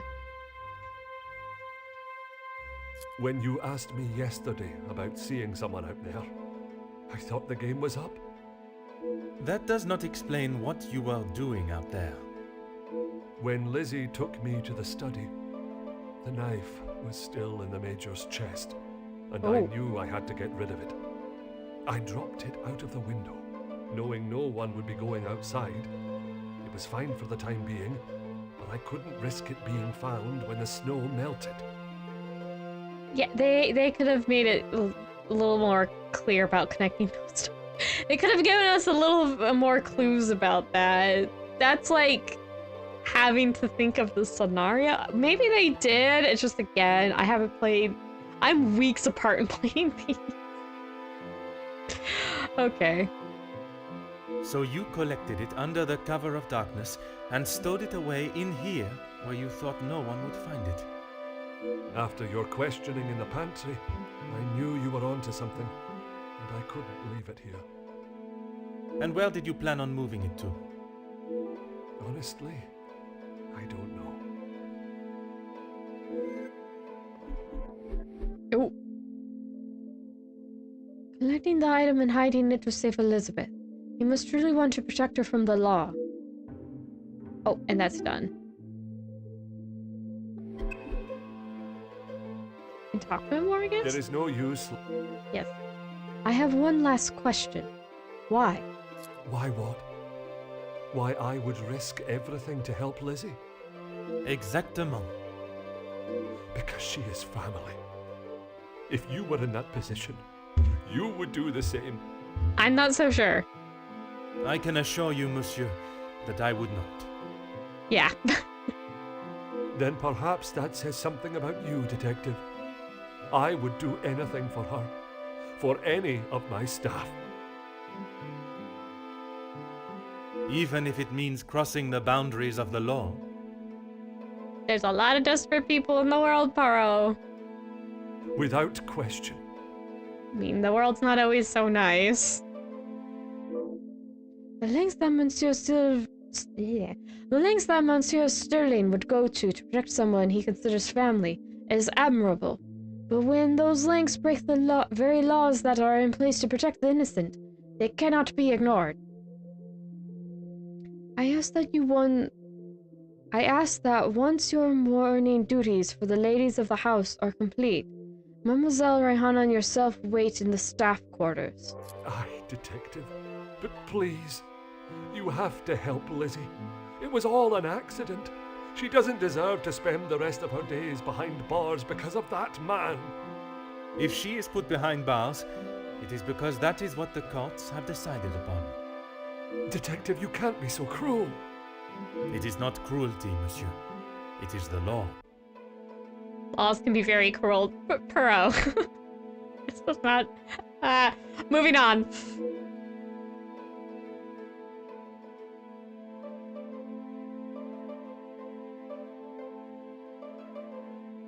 Okay. Are we back in Poirot's room? Oh, yes. The answer is yes. After all these further revelations, my mind is as busy as Monsieur Golet's chocolate shop. Or Golet? Not sure how to pronounce that. I have all the pieces of the puzzle to deduce why Elizabeth killed the Major. Now I must allow my little gray cells to put them together. Mind nap! Oh, this is gonna be fun. After finding those documents in the hidden room, things are starting to fall into place as to why Elizabeth may have killed him. Oh gosh, I have a lot. Security attacked first. How could I have allowed this to slip through my grasp? Elizabeth is the murderer. Yes, she is. Luke died at the factory strike. But they struck first?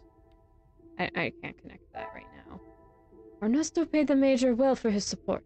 It sounds as though he was a substantial... Sounds like it was a substantial amount of money that the Major was paid for his services. The Major was a bad financial state. Yeah. Contact his friends during the war. Building with the militia. Why are these in here again? Under the guardianship of Madame. Oh, for Angeline, right. Got a war map.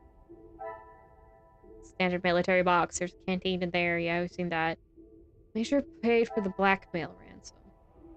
The Major paid the letter that was addressed to him. He must have been worried enough that something would be released to the public, but what? He's not receiving a pension.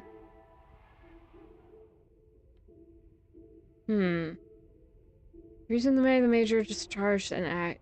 Oh, the blackmail is for him killing the prisoners of war? That would make the most sense. Some would say a lucky guess. I would say a moment of genius. Yeah. This information would have destroyed his reputation if unveiled. A strong motive for blackmail. The Major is being blackmailed over war crimes. This information would have destroyed his Okay, yeah. Alright. What else do we got? Okay, that's it. This is up. Dishonorable discharge. Okay. So this is what we gotta work with. Alright. Riots. Yeah, Elizabeth's the murderer. We're trying to figure out why she did this. Where are the other ones? I mean, I'm assuming this one is the last? How would I have allowed this slip through my grasp? Elizabeth is the murderer. Hey,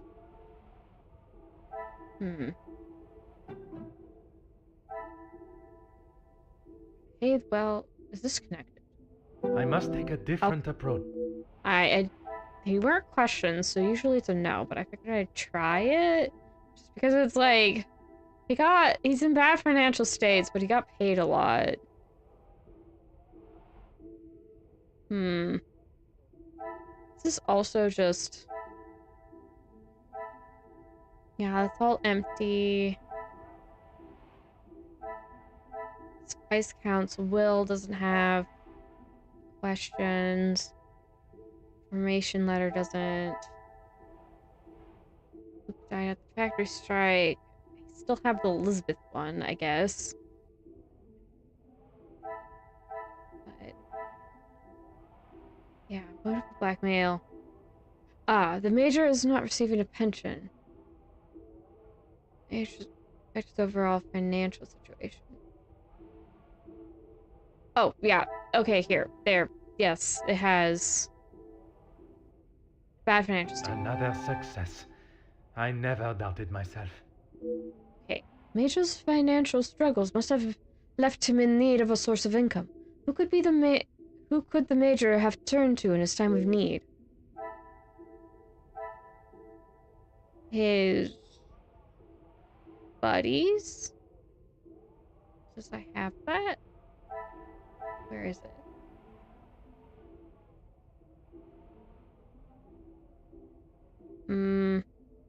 Oh, well, he got a lot of money from Ernesto.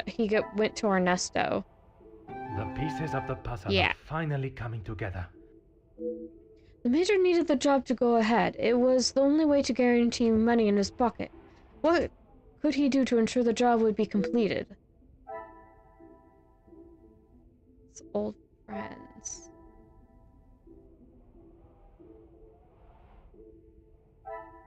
That's why security attacked first? Magnifique. To secure his payment, the major must have ordered the attack at all the strikes. What were the consequences of the major ordering the first attack? Luke died. Things are beginning to become clearer.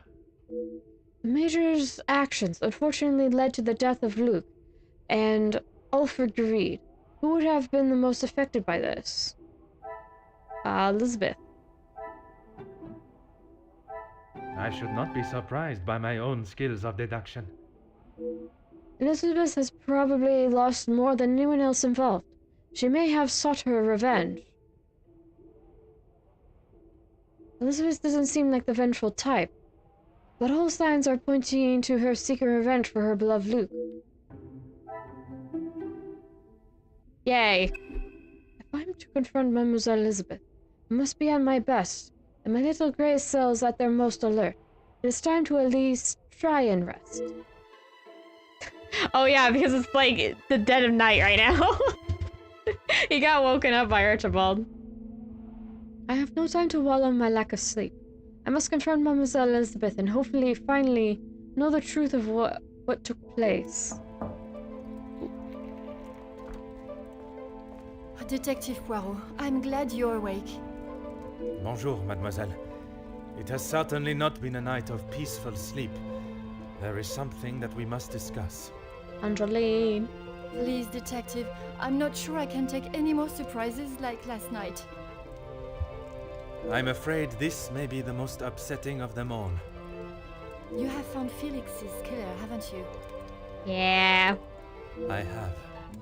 And the guilty party will certainly come as a shock. I am sad.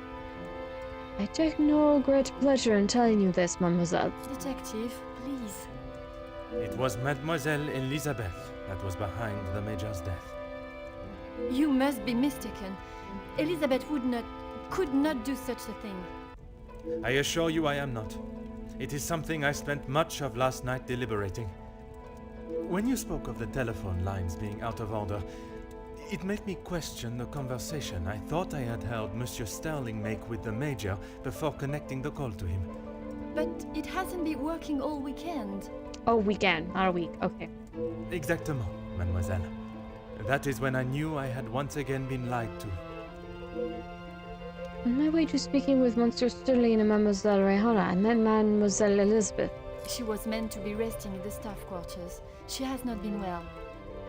I am afraid that was yet another lie, orchestrated to keep her from incriminating herself. Why would you think that, Detective? I only managed a few words with her before we were quite abruptly interrupted by Monsieur Starling. I must admit, he has a habit of speaking over the other staff. It was much more than merely disturbing our conversation. It was done with the intention to prevent Mademoiselle saying something that she should not.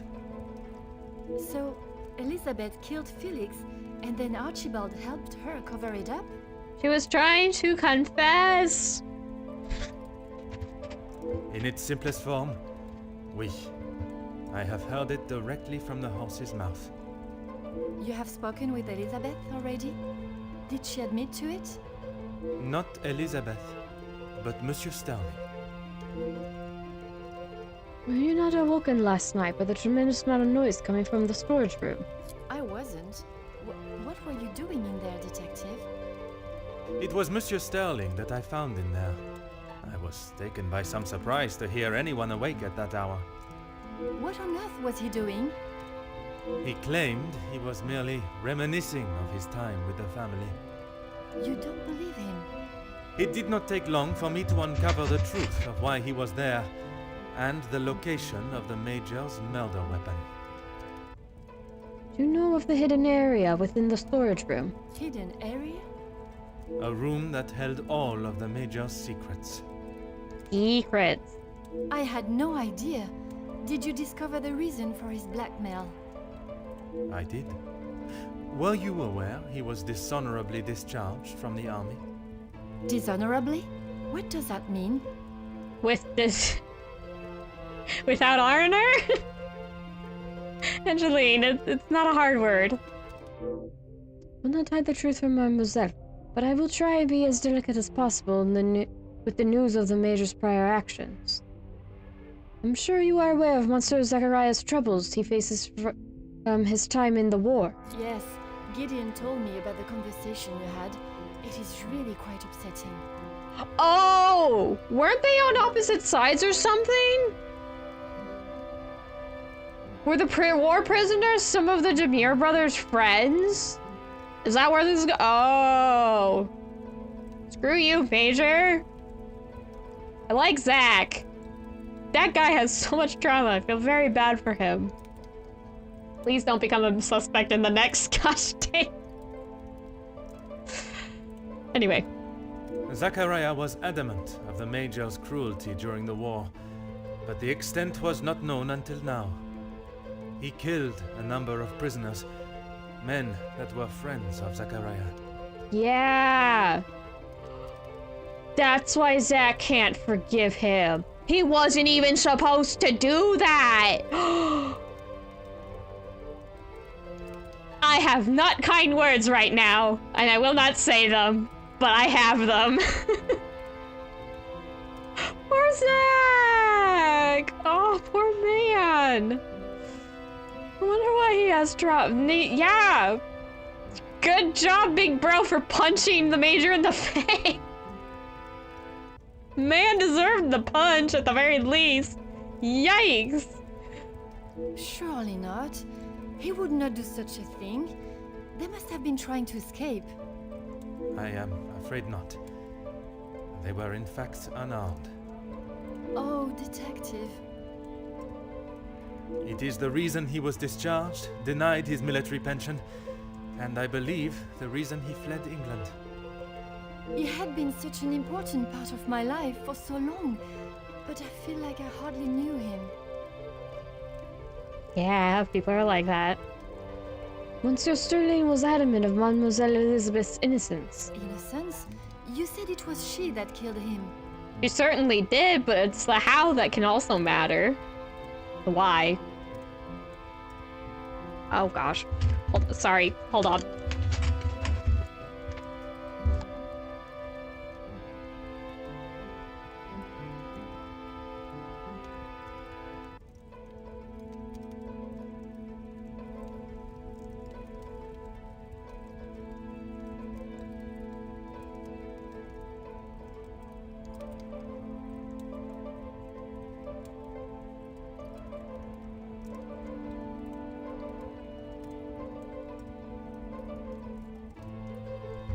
cat problems. I am not elaborating further than that, but cat problems.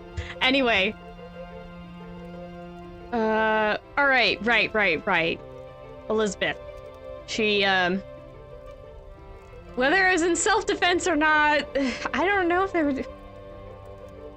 I don't know how long those laws have been in effect. I would assume a while, but...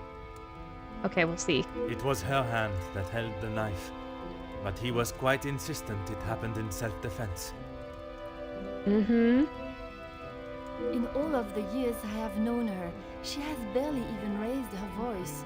I cannot believe she would do something like that out of malice. Honestly, I'm having a little bit of trouble seeing it too, but we'll see.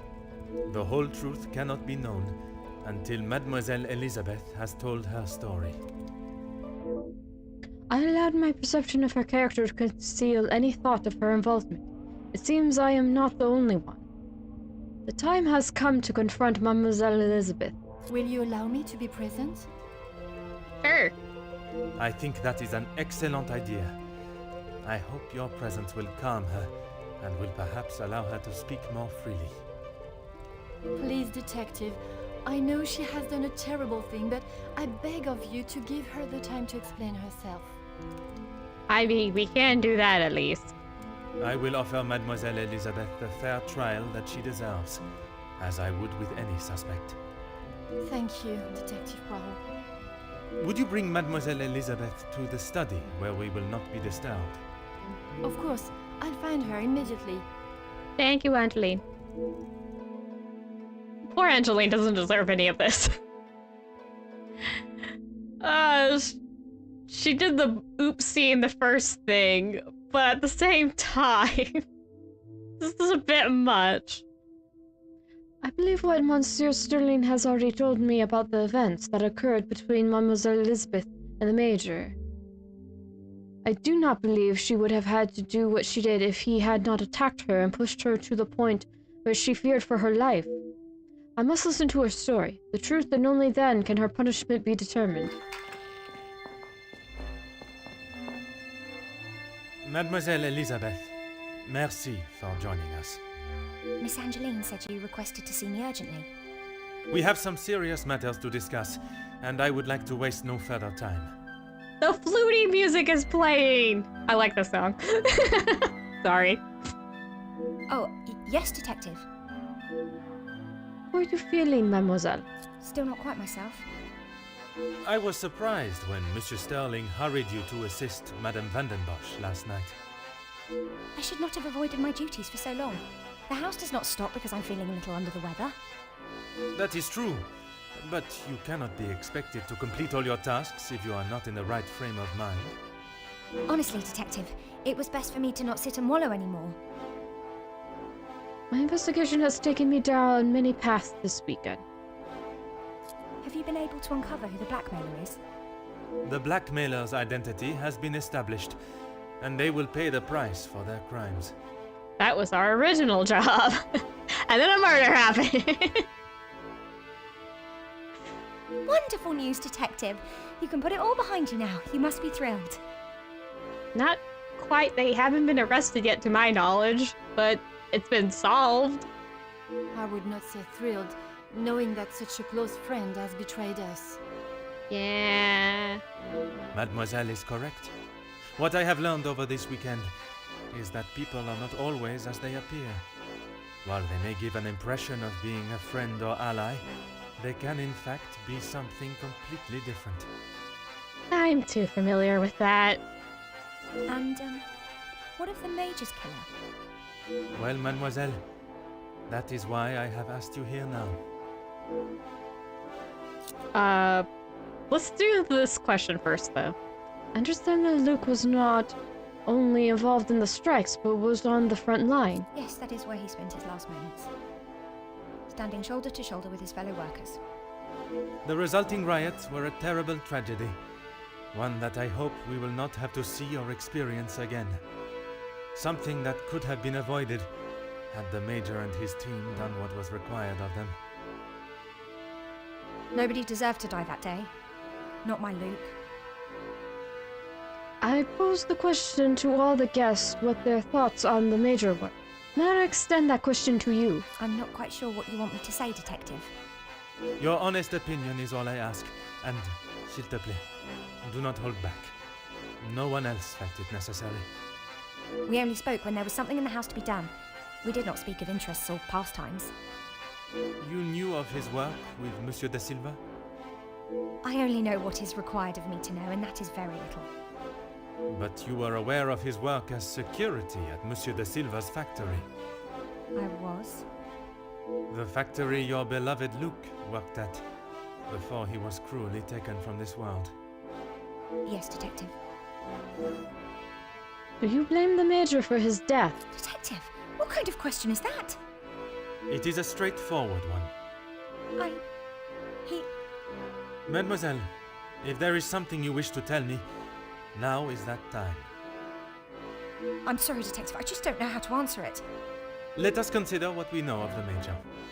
He fronted the militia that attacked the workers at the strike. You were aware of this? You finally had someone to blame for Luke's death. Someone conveniently located in the same house, alone in his study. No, Detective. It wasn't like that. Tell me what happened with the Major on the evening of his death. I was only in here trying to prove what I heard Mr. Beckers say. I was going to report him, I swear. Miss Angeline, you believe me, don't you? I'm only here trying to prove what I heard from Mr. Beckers say. Is it a... I want to. I am still trying to understand it all myself. Why don't you start from the beginning? I was delivering Miss Angeline's dress to her room when I heard Mr. Beckers arguing with the Major in his study. They were ever so loud. I thought the whole house would have been listening to what they were saying. Mr. Beckers was talking about the factory strikes and how it was the Major's fault. He told him that if he didn't own up to his crimes, he would go to the newspapers. I cannot imagine the Major would have taken kindly to Monsieur Becker's threat. No. He didn't. He called him some rather uncouth names before Mr. Beckers left and went downstairs. I made sure to keep out of sight. After the altercation between the Major and Master Gideon, you went to speak with him outside, and I thought I could look around his study without anyone knowing. I had to know for sure. If it was true, he deserved to be held accountable. Mm-hmm. And did you find the proof you were looking for? I found a payment from Mr. De Silva, but there was nothing incriminating about that. I was so nervous. I felt like my heart was beating out of my chest. And then you saw the blackmail note. I recognized the writing on the envelope. I couldn't believe it. How could he do such a thing to Angeline? To the family that had taken him in? Common sense would determine the Major was another victim of the blackmailer. If I'd have used common sense, I wouldn't have been snooping around alone in his study in the first place. I heard the footsteps in the hall, and before I could move, the Major was standing in front of me, demanding to know why I was going through his belongings without permission. I tried to come up with an excuse, but nothing came out, and when he saw the letter in my hand, it was like Dr. Jekyll turning into Mr. Hyde. I tried to move around him towards the door, but he hurled something towards me, and it crashed against the wall. Wasn't that on the... Oh wait, the windows are behind. Never mind. Yeah, the dent's in the correct place. That would explain the damage to the wall. I froze. I have never been so scared in all my life. I thought he was going to kill me there and then. I mean, he did just put a dent in the wall. And you thought you would beat him to it? Oh, Detective, you make it sound as though I had it all planned. He lunged forward and grabbed me by the arm. I tried to push him away, but he was too strong. His grip just got tighter and tighter. If only you had seen the look in his eyes, I dared not even scream. I saw the sheath on his belt. I didn't know what else to do. I didn't want to hurt him, but he wouldn't let go of me. So you took your opportunity to put an end to it all. I don't think she per se wanted to kill him. I think she might have just grabbed it and stabbed, and it ended up, the result was fatal. I just wanted to get him off me. I didn't want to hurt him. I reached for it and I jabbed it at him. His grip instantly loosened and I ran straight out the door and didn't look back. You did not even look to see what state you had left him in? She had just been attacked, Detective. Oui, please. Continuez. Good job, Angeline. I was about to go like Poirot. She was frightened out of her mind. She wasn't exactly thinking. Like in a calm, rational manner. She was like, I'm going to die, I'm going to die, I'm going to die, run. Thank you, Angeline. And then Poirot was like, oh right. Like, yeah. I ran down to the pantry looking for Rahana. She took one look at me and knew something was wrong. Yeah, okay, this checks out with what Rahana was saying. I explained to her what had happened, and she went to find Archie. She said he would know what to do. Actually, no, it was more if it checks out with Inge told us. And then this is how Archie was roped in. Archibald. We went back to the study, and he was still lying there, motionless. Archie said that no one would believe me. That if someone like me killed someone like him, I would be sent straight to the gallows. He left the letter so you would find it. He said that if people knew what the Major was really like, then they wouldn't care what happened to him. Yeah. So I am to believe that it was Monsieur Sterling and Mademoiselle Rihanna that cleaned the scene and orchestrated a plan that included a fake telephone call and dressing as the Major so that he may be seen. You had nothing to do with that. I swear I had no idea that is what they had done. Archie just told me to stay out of sight. I am no master criminal. Then Monsieur Sterling and Mademoiselle Rihanna will be charged for obstruction of justice and impeding my investigation. Please, detective. They were only trying to help me. They did it wrong! If they wished to help you, they should have brought all of this to my attention immediately instead of committing more illegal acts. Surely you haven't forgotten what happened with Fleurette. She was only accused of stealing a bracelet. I killed a man. It is a day I have not forgotten, mademoiselle. Even for a moment. Without your help, I don't stand a chance. Please, Detective Poirot, you are the only one that can help me. Oh, Elizabeth, why didn't you come to me? I didn't think you would believe me. I felt so guilty. And when it was announced yesterday that he was a victim of the blackmailer, I wanted to tell you everything. I came to find you last night, Detective, but Archie stopped me. I knew it! She was trying to confess! I'm sorry. Oh no. This is just a bad situation. Come, my little Grey Cells, so just solve this mystery. I hope. I hope she's just telling the truth. Okay, yep. Sure is the knife. What do I need to connect? Oh gosh. Elizabeth stabbed the Major when he wouldn't let go. Oh, well that has to do with the why. I'm assuming it's just this. I cannot see the logic in Nope. this.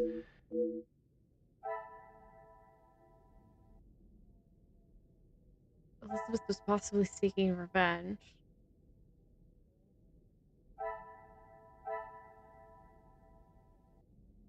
How Elizabeth told her story allows me to believe she's telling the truth with the Major attack. Is there anything that could back this up?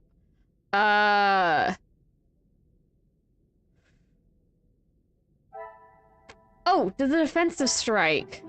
The actual wound, right? What a revelation. I noticed that before. Elizabeth's story confirms Margot's claim. The Major's death was the result of a defensive strike. Finally, I've solved the case of the Major's murder. I must admit, I take no joy in declaring Mademoiselle Elizabeth as the killer, and I wish she had never been put in such a position at all. I know! Ah, yikes. This is like, no one was really in the wrong, things just happen, and then there's... Okay, well, Archibald and Rihanna did a bad. That was straight up obscuring the, you know, scene. But Elizabeth was not planning on any of this. She just, you know, things just took a turn for the worst. Yikes. Oh, okay, I gotta talk to Elizabeth. Oh, yes, Detective. The Major's missing knife. I don't know where it is.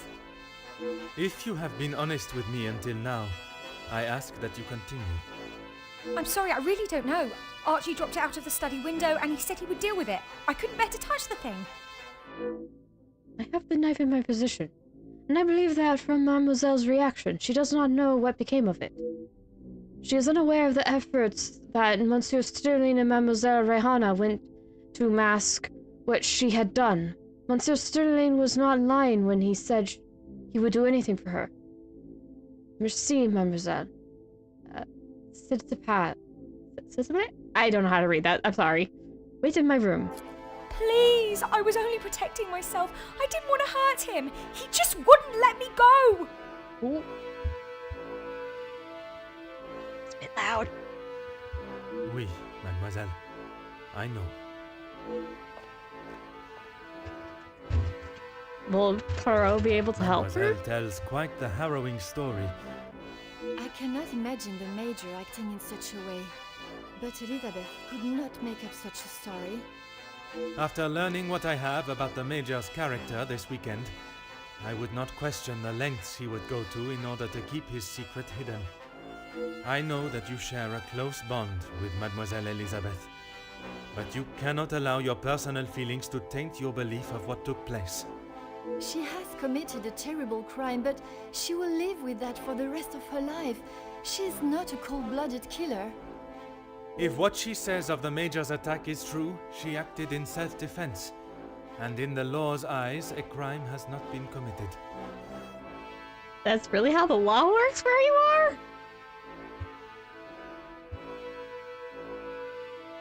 I thought you could get in some trouble if you got self-defense.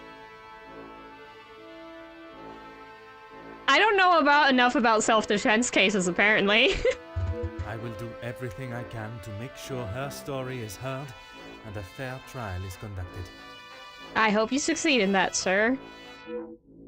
I believe the version of events that Mademoiselle Elizabeth has confessed to are true. The Major having fallen into a fit of rage at the prospect of his sordid secrets coming to light. He attacked the young Mademoiselle and drove her to do what she had to protect herself. She put herself in a dangerous position, but there is a small part of me that commends the duty she felt to find justice for her beloved, and other workers that lost their lives at the Major's orders. If the telephone line is now working, I must call in my findings. With the remaining snow, it may still be some time before they arrive. Mademoiselle, it is time I address the house. Are you sure? What will you say? What if they do not listen? I can assure you, they will. It's time to spill the beans on everyone, because this is how Poirot rolled. Elizabeth was right, though. She's just a servant. What if they... Mademoiselle, when Detective Poirot speaks, they will listen. Would you ask the guests to convene in the library? Of course. And what of the staff? I have told Monsieur Sterling to remain in the staff quarters with the others. When the authorities arrive, they shall be dealt with. You have been of great help to me throughout my investigation, and now that it is over, I have one final request. You only need to ask. While I am speaking with the guests in the library, would you watch over Mademoiselle Elizabeth in my room? You don't think she will try and escape, do you? In her position, I do not know what she might try. But I trust with you there, any potential ideas of such a thing will be squashed.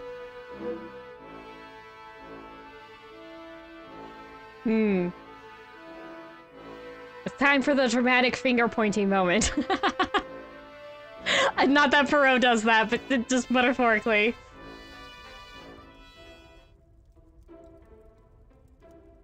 Why is this chapter 9? Okay.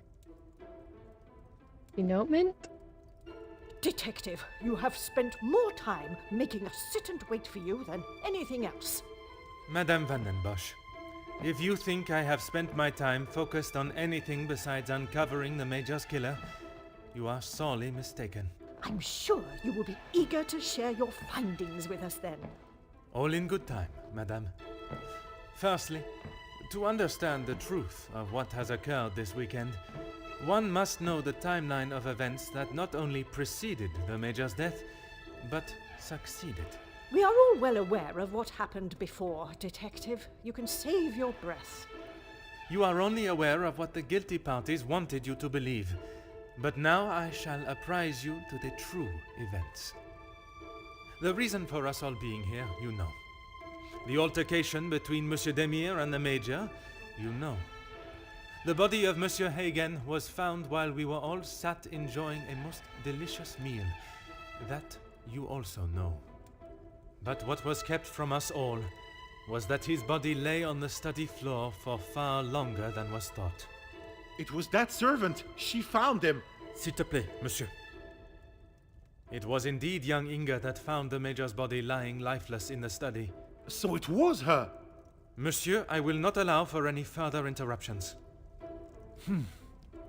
I return to the Major's body.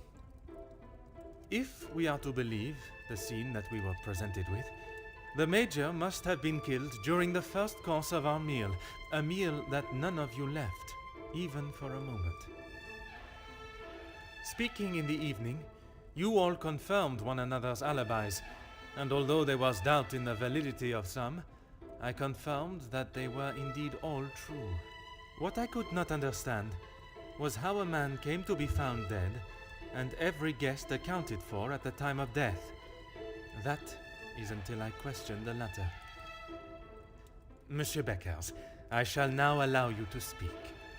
You saw the Major smoking a cigar in the snow. Is that true? It is. False.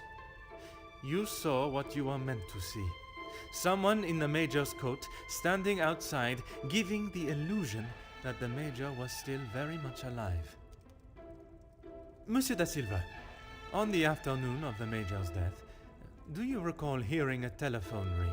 Now that you mention it, I have not heard a single ring all weekend. Correct. The telephone lines have been down for the duration of our stay, meaning the telephone call that was received and promptly directed to the Major's study was yet another act of trickery and deceit. But it did not end there. When I entered the study for the first time, it was obvious someone had already been there and falsified the scene to stage a burglary and clear away important evidence, including the murder weapon. What followed was an investigation that had already been hindered. But even those lengths were not enough to derail me for long. I think we have all had enough of your self-praise, Detective. Perhaps you would like to tell us who killed him now? Madame, as I'm sure you would expect, it is not as simple as that. What many of you do not know is the discussion that was had between the Major and Monsieur Beckers earlier that day. What has that got to do with anything? I told you I didn't kill him. That I know to be true. What you do not know is that it was not only his ears that heard your spoken words. I hope you are not implying I had something to do with it. No, madame, there was another. Mademoiselle Elizabeth. You are all aware that the Major was hired by Monsieur de Silva to front the security during the workers' strikes. What very few of you know is that it was the Major's order that instigated the vicious attacks on those unarmed men and resulted in numerous deaths, including Mademoiselle Elizabeth's fiancé, Luc. Monsieur Beckers confronted the Major, declaring that he was to hand himself in. That is what Mademoiselle Elizabeth overheard. Now, knowing the truth, she waited until the Major was away from his study. After he stepped outside following the confrontation with Monsieur Demire's fist, it looked to be the perfect opportunity, or so she thought. The Major returned and found her looking for the proof she required to hand him over to the authorities.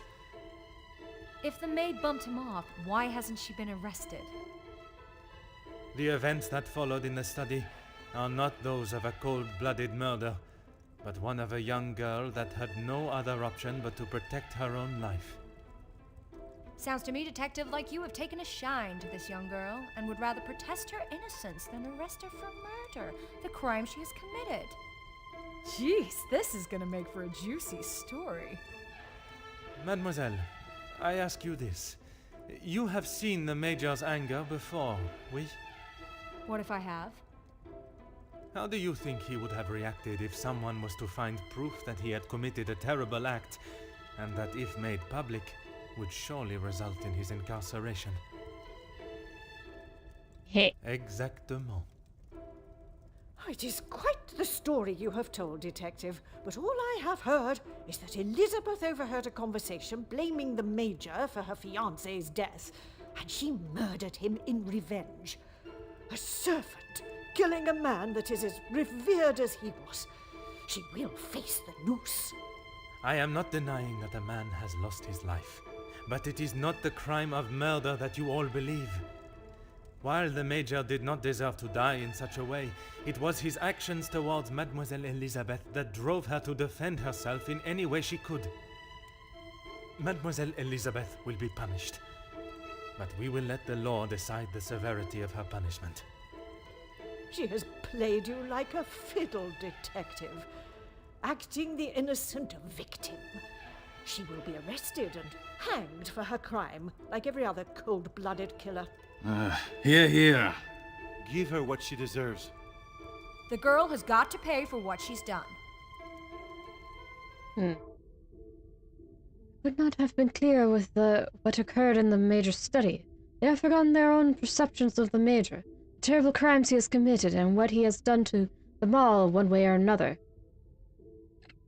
Yeah, why? Okay. Just like, they all hate this man, then suddenly they're like, oh, his murderer is terrible, awful person.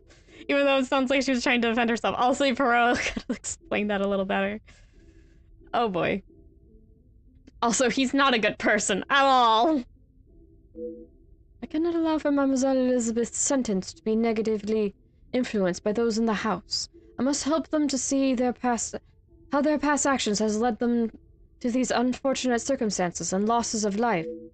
Perhaps I should remind them all of that their participation in not only the workers' strike, but the resulting riots. Those of you that are calling for the hanging of Mademoiselle Elizabeth, have you forgotten the roles you played? Your actions have been far from innocent.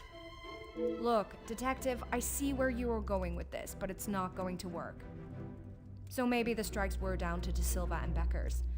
But don't try and drag me into their mistakes. Oh, am I gonna be able to remember all this? Mademoiselle Conrad, if you are so confident of your innocence, perhaps we should begin with you. Convincing Mademoiselle Conrad to admit to her involvement will be no easy feat. She is strong-minded and has deflected questions in the past. Perhaps a more aggressive approach is in order. You are at the top of your field now, but tell me, why was it that you entered the world of journalism? You would do almost anything for a headline, n'est-ce pas? I guess we do this? You don't need to imply it's only me that does. Ask any of my journalists, they'll say the same. Even if in the process people are hurt? You knew the situation surrounding the strikes, and only sought to swell the anger in people and create further chaos. Right, she was manipulating Becker's. Mademoiselle, you so often have something to say. Now is not the time for silence. You really are delusional. Maybe you should just keep your theories and claims to yourself. Use others for your own agenda, not considering the repercussions. Do not know of any field that would sacrifice the lives of others for gain. I'm guessing the first one? You obviously have no idea what goes on in my world. I would say stick to honest police work, but it seems that is not in your field either. That worked. You cannot honestly believe that what you've done is acceptable.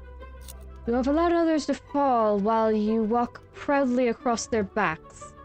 I'm guessing that's this one. Look, it's... Mademoiselle, I do not have time for your excuses. Do you wish to state your direct involvement, or should I? It's not... Okay, fine. Yes, the story was going nowhere. There was a deal on the table, and it was going to be done and dusted. Everything you said is true. I wanted the story. The scoop that would have blown the others out of the water. I never wanted anyone to get hurt. But I can see what I did wasn't right. I didn't think you had this side in you. I can see now why Angeline asked for you personally. You're not like other cops. It's clear it's the law and doing the right thing through and through with you. If you say it was self-defense, I believe you. Haha! We can't just forget what that girl has done. It's not Jackie's fault, or any of ours, that she decided to do what she did. Monsieur Beckers, you are the last person I expected to defend Mademoiselle Conrad. We talked only last night, and correct me if I am wrong, but you have already declared the role you played. To me, at least. Yes, we talked. It's just not fair of you to attack Jackie like that, putting words in her mouth until she succumbs to your plan. I know enough of Monsieur Beckers to know that pushing him will not yield the results I need. Playing the role of an ally must be maybe the best way to approach him. Do not consider how a strike could turn violent, endangering your men. Even as the leader of the union, you were swayed by one that had no part in any union dealing. Probably not correct. That's asking more. If he considered it or not. That leaves an opening for wiggle room?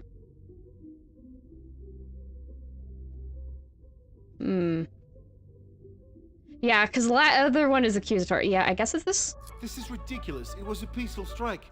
We only wanted what was deserved. Or not. Surely you do not think I sought to worsen the situation? That wasn't correct. Dang it. Monsieur Beckers, you have taken the words from my mouth. Jackie was documenting everything to do with the strikes. She wanted our story to be heard and wanted to know how I was handling the negotiations. And they were handled by yourself? Naturally. If I cannot handle simple negotiations, I am not fit to be in the position I am in. Mr. Conrad's swayed influence and manipulated you in every direction. Take great pride in your work. Be proud of the decisions you made during the strikes. Sarcastic! Last time didn't work, but maybe it was both going to be bad? I don't know. I still don't know what to make of these.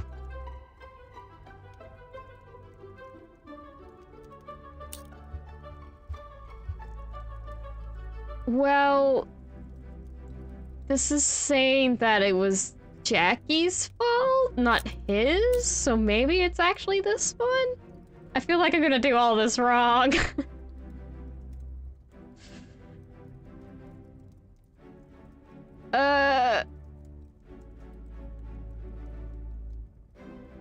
I don't know. You have two options and I still can't choose one. Fine, I'll just do this. No, it wasn't like that. Nope, that was bad. I should have gone with my first instinct. This is not a tale that has been created. The facts I speak came directly from your mouth yesterday. Why is it you cannot admit she exploited your passion and desire for your men in front of the other guests? Nothing is ever simple, Detective. I'm sure you understand that better than anyone. You have fought for those that do not have a voice. Surely you will not allow another one to be lost in the wind of social discrimination.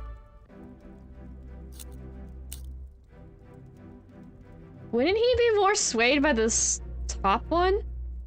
You're right, Detective. I have tried so hard to deny my part, but I know only too well that my decisions led to the death of those men. Yay! It worked! I'm so relieved. I know I cannot excuse what I've done. I just want you all to know that I am not a hateful or malicious man. I only wanted to prove that I was the right man. I have lived in other shadows for so long. I thought I would be able to finally step into the light and be the one that everyone remembered, not forgot. Monsieur da Silva offered me a deal and I turned it down. I thought I was doing right by the workers, but it was only myself I was thinking about. What more proof do you need? He said it himself. I made a generous offer to reach a resolution, and he turned his nose up at it. It was not that simple, though. An offer was made, But Monsieur Beckers and the workers would never have been forced into that position had their working conditions been satisfactory to begin with. This is outrageous! Do you plan on blaming everyone for doing their jobs? I suppose it makes you feel better about yourself, doesn't it? Yeah, you can blame people for doing their jobs if they do the job poorly. Though Monsieur de Silva eventually opened up, he was defensive when we discussed the matters of his blackmail, and that was a private conversation behind closed doors. I cannot imagine he would be forthcoming in front of other guests. He's going to need some convincing to admit his faults again. You're simply doing your job and treating your men fairly. There would not be a strike to talk about. Oh! Shots fired! It's probably that one. What is the second one? I have never heard such a pathetic attempt to justify one's actions. Problems stem from you and your decision. I'm going with the first one because that's a good freaking point. Hopefully that works. It may be a big deal to you, Nope. but I am used Dang to it. workers not being happy with something. And most of the time, that unhappiness is directed at me. When you're in charge of your own factory, you'll understand. I handle the situation the best I could. If you think otherwise, maybe you have proved us all right that you aren't the great detective you claim to be. Ooh,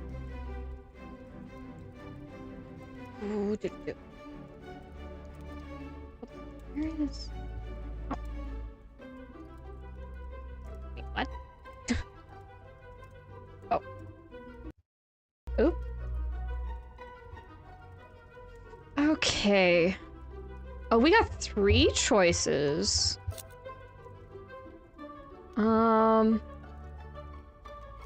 Anything I claim to be is supported by facts and truth. The desire to hide one's secrets is a powerful force. I wonder how easily yours is broken. You were willing to pay an anonymous blackmailer that accused you of the same. I don't think he was willing to pay for that, though.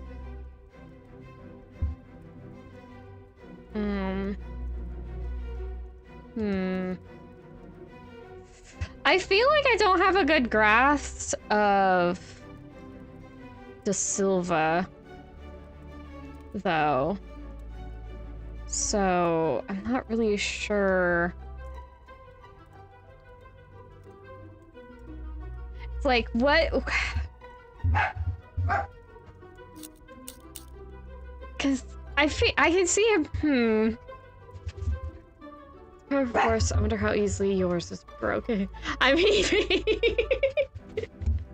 this is like Poirot is done with your BS.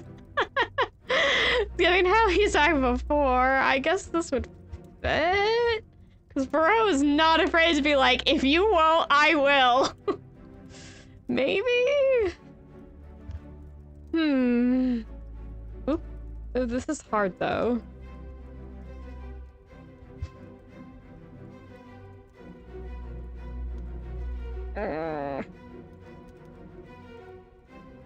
It's just...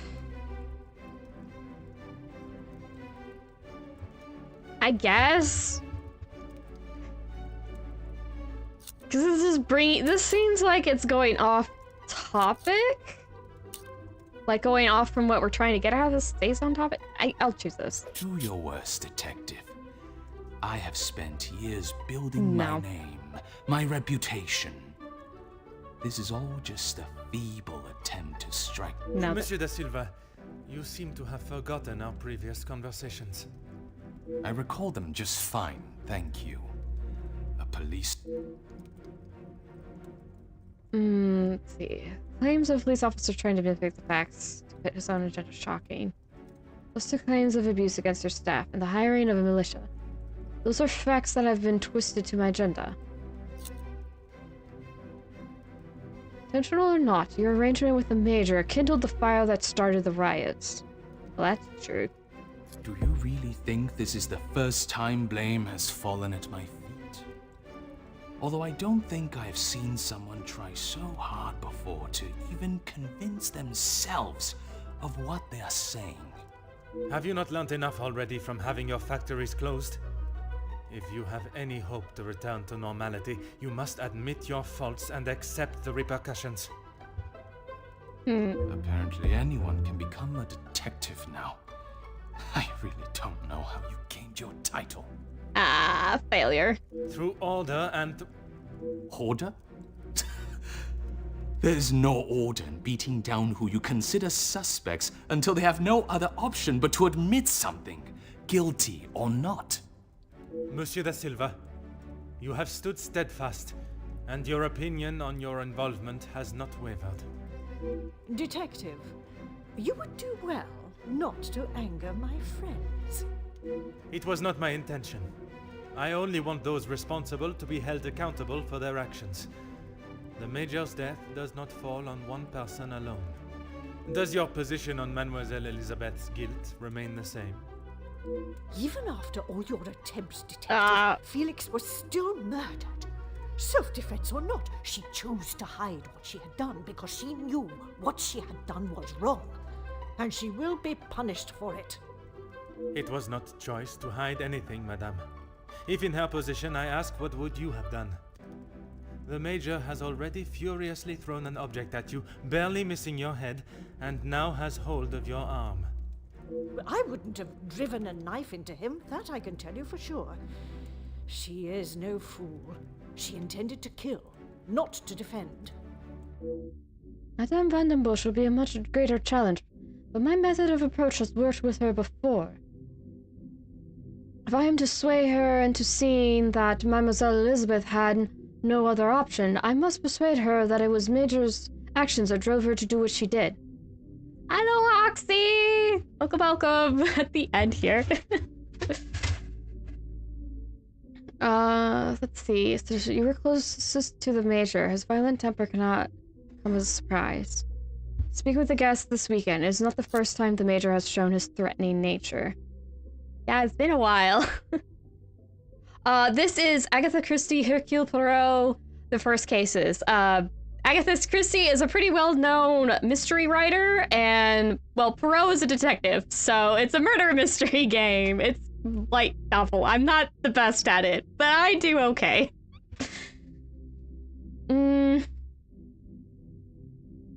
I guess Forthright's probably better. This is hard. He was a passionate man.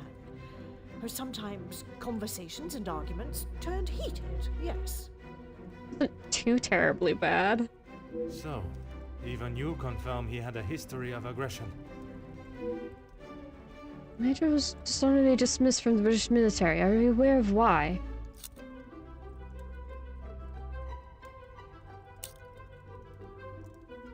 Well, this is a fact? I guess I should probably stay on the evidence? I'm sure that is none of my business. Likewise, it is none of yours. Well, it's not super reddened so far. The Major shot and killed a number of unarmed prisoners as they were bound and terrified, posing no threat. His actions are unforgivable and should not be defended by anyone. You judge him so harshly, but I return the question. What would you have done in his position? Listen to orders? He had made mistakes. I will not deny that. In those moments when a decision had to be made, it fell to him, and he did what he saw fit. Thank you, Oxy. Making a poor decision once is a mistake. Making it twice is a choice.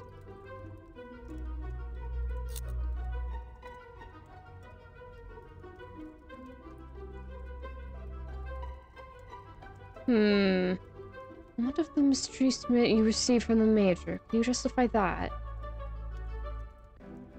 I don't remember how I confronted her last time. I think this was making it harder. I guess I'll stick to the— well, she's no nonsense. She sticks to the facts. So sticking to the facts would probably be better.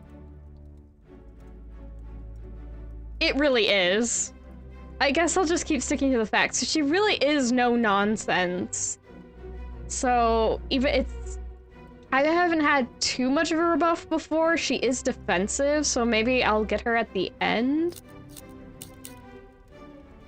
Because this resulted in deaths, which was not okay. So this? You do not know what he had been through. Come on, Cassandra. S'il te plaît, madame. I ask that you consider everything you know of the Major carefully. My friend has been murdered in cold blood, and you have the gall to ask me to save her? I don't think I'm gonna do this very well.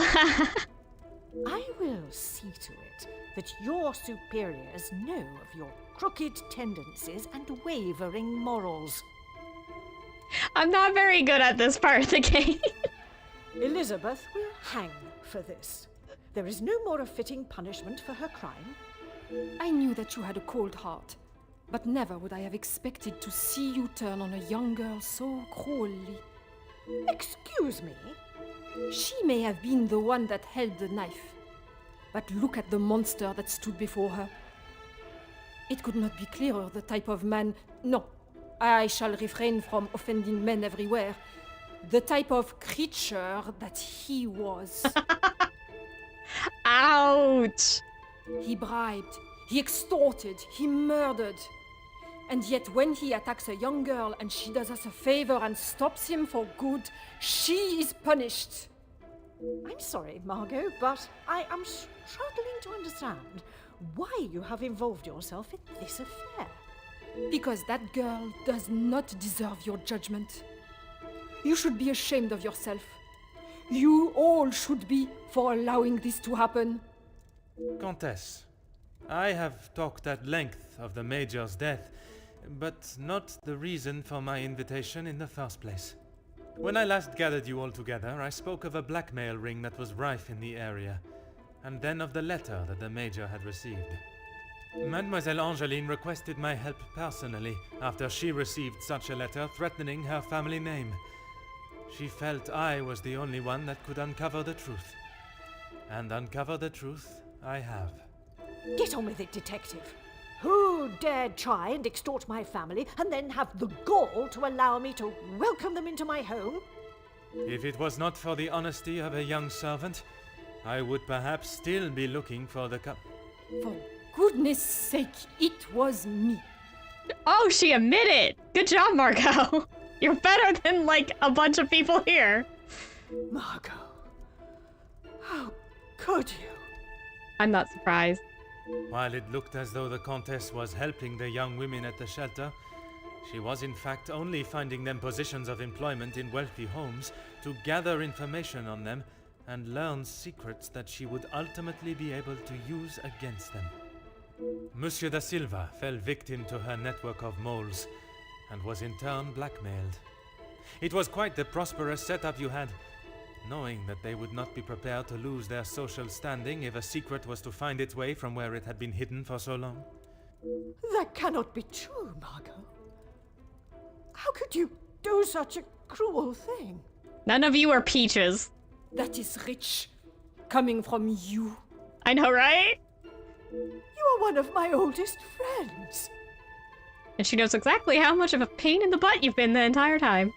High and mighty Madame van den Bosch. You think you can do what you wish when you wish it and there will be no repercussions. You are as bad as all of them. If I do not get a straight answer out of you, I will march you to the police station myself. I'm surprised it took the Major this long to start living with you. He must have been on the edge for some time. How dare you speak to me like that? In my own home. A home you share with the father of your daughter for so many years, and she still remains none the wiser. Oh, the dish! Oh, the dish! The tea has been spilt! You have no right. Maman. Angeline? Have you heard what she has admitted to? She is merely trying to make herself... Is what she says true? Felix, he was my father? That is the secret that the letter was talking about, isn't it? You told me that we had nothing to hide. Detective Poirot, were you aware of this? Oui, mademoiselle. But it was not my place to repeat. I don't understand. What about father? Your maman betrayed the love of a good, honest man and played away behind his back and then kept it hidden for all these years like a lady of the night with her client list. Oh! You will say no more. Angeline, I... Did Felix know? This is not an appropriate conversation. He knew, dear girl. He knew the whole time. It is only dear Edwin that was blind to their deceit. You will not talk of him like that. You will not talk of him at all. If I don't, who will? You never deserved him. You don't even deserve the memory of him. Countess, there is something that you still have not explained. What more is there for her to say? How long were you in love with the Viscount for? Oh! Margot? Is that true? We were destined to be together. And then you turned up. And I was all but forgotten about. Oh, but you were nothing more than friends.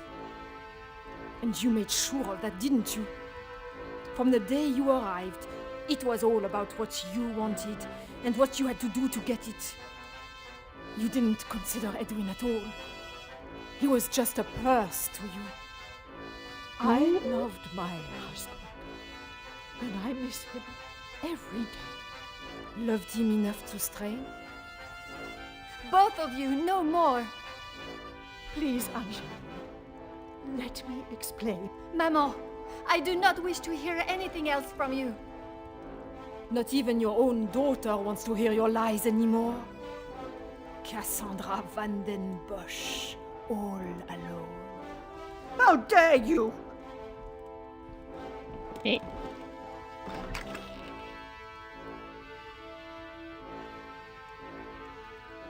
I got half. I don't... While I feel a sense of satisfaction and pride in solving both cases, there is still a part of me that is reluctant to revel in triumph. I am content with the unmasking of Comtesse de Vos as the blackmailer, and knowing that she will pay for her crimes. But it is the justice for Mademoiselle Elizabeth that worries me. Same. She will stand in a court of law, and I can only hope that they can see she acted in self-defense. I must trust that our legal system and justice will prevail, and a fair sentencing will be given. In protecting her own life, she took the life of another. Perhaps the guilt she must live with is a greater punishment than any sentence she can receive. Probably. Oh, is that it? Oh, I think so. Comtesse de Vos was taken from Nemozinet House in cuffs and placed under arrest. Although she initially tried to plead her innocence, Inga, along with a number of other girls that the Comtesse had found employment for, came forward and made full statements. She was charged with 5 counts of blackmail and extortion and sent to a house of corrections, where she will have a new life to become accustomed to. Archibald. Monsieur Sterling and Mademoiselle Rihanna were also reprimanded for their participation. While they may not be facing time in prison, tampering with a crime scene and obstruction of a police investigation are certainly not something that houses and new employers will look positively on. Yeah. Mademoiselle Angeline finally became Madame Demire, and together they took up residence in England, where Monsieur Demire continues to support and fight for fairness and equality in London. Aww. Look at them. I am happy to say that we have remained in contact, and Madame Demire has become a regular correspondent of mine. And the latest joyous news is that they are expecting a child of their own. Aww. After Madame Van den Bosch's secret was revealed to the world, her position in the social hierarchy was no more, disappearing in a moment. While she still resides in Belgium, I believe she has had to adapt to a far more modest way of life. A humbling experience for her, I am sure. I sure hope. Madame Demir has not mentioned her maman in a single letter. After the discovery of her real father and how she had been lied to for so many years, I am not surprised if her departure from Belgium was somewhat an act of separation from her maman. Mademoiselle Conrad left Nemoziné House the same way she entered, confident in herself and audacious in her opinions. Her report of the Major's murder at the house and the surrounding blackmails became one of the most talked about stories of the year. While there were certain details of her own involvement that did not make it to print, she was really quite complimentary about the detective at the heart of the case. Monsieur da Silva tried to continue in his position as factory owner and business entrepreneur, but after his accounts and business dealings were investigated following the details of his blackmail being made public in Mademoiselle Conrad's article, his illustrious business empire began to crumble and is now facing an international corporate investigation. Key. Monsieur Becker stepped down from his position as union leader, accepting that he was no longer fit to represent the workforce that, in his words, he had let down on a scale of unmeasurable proportion.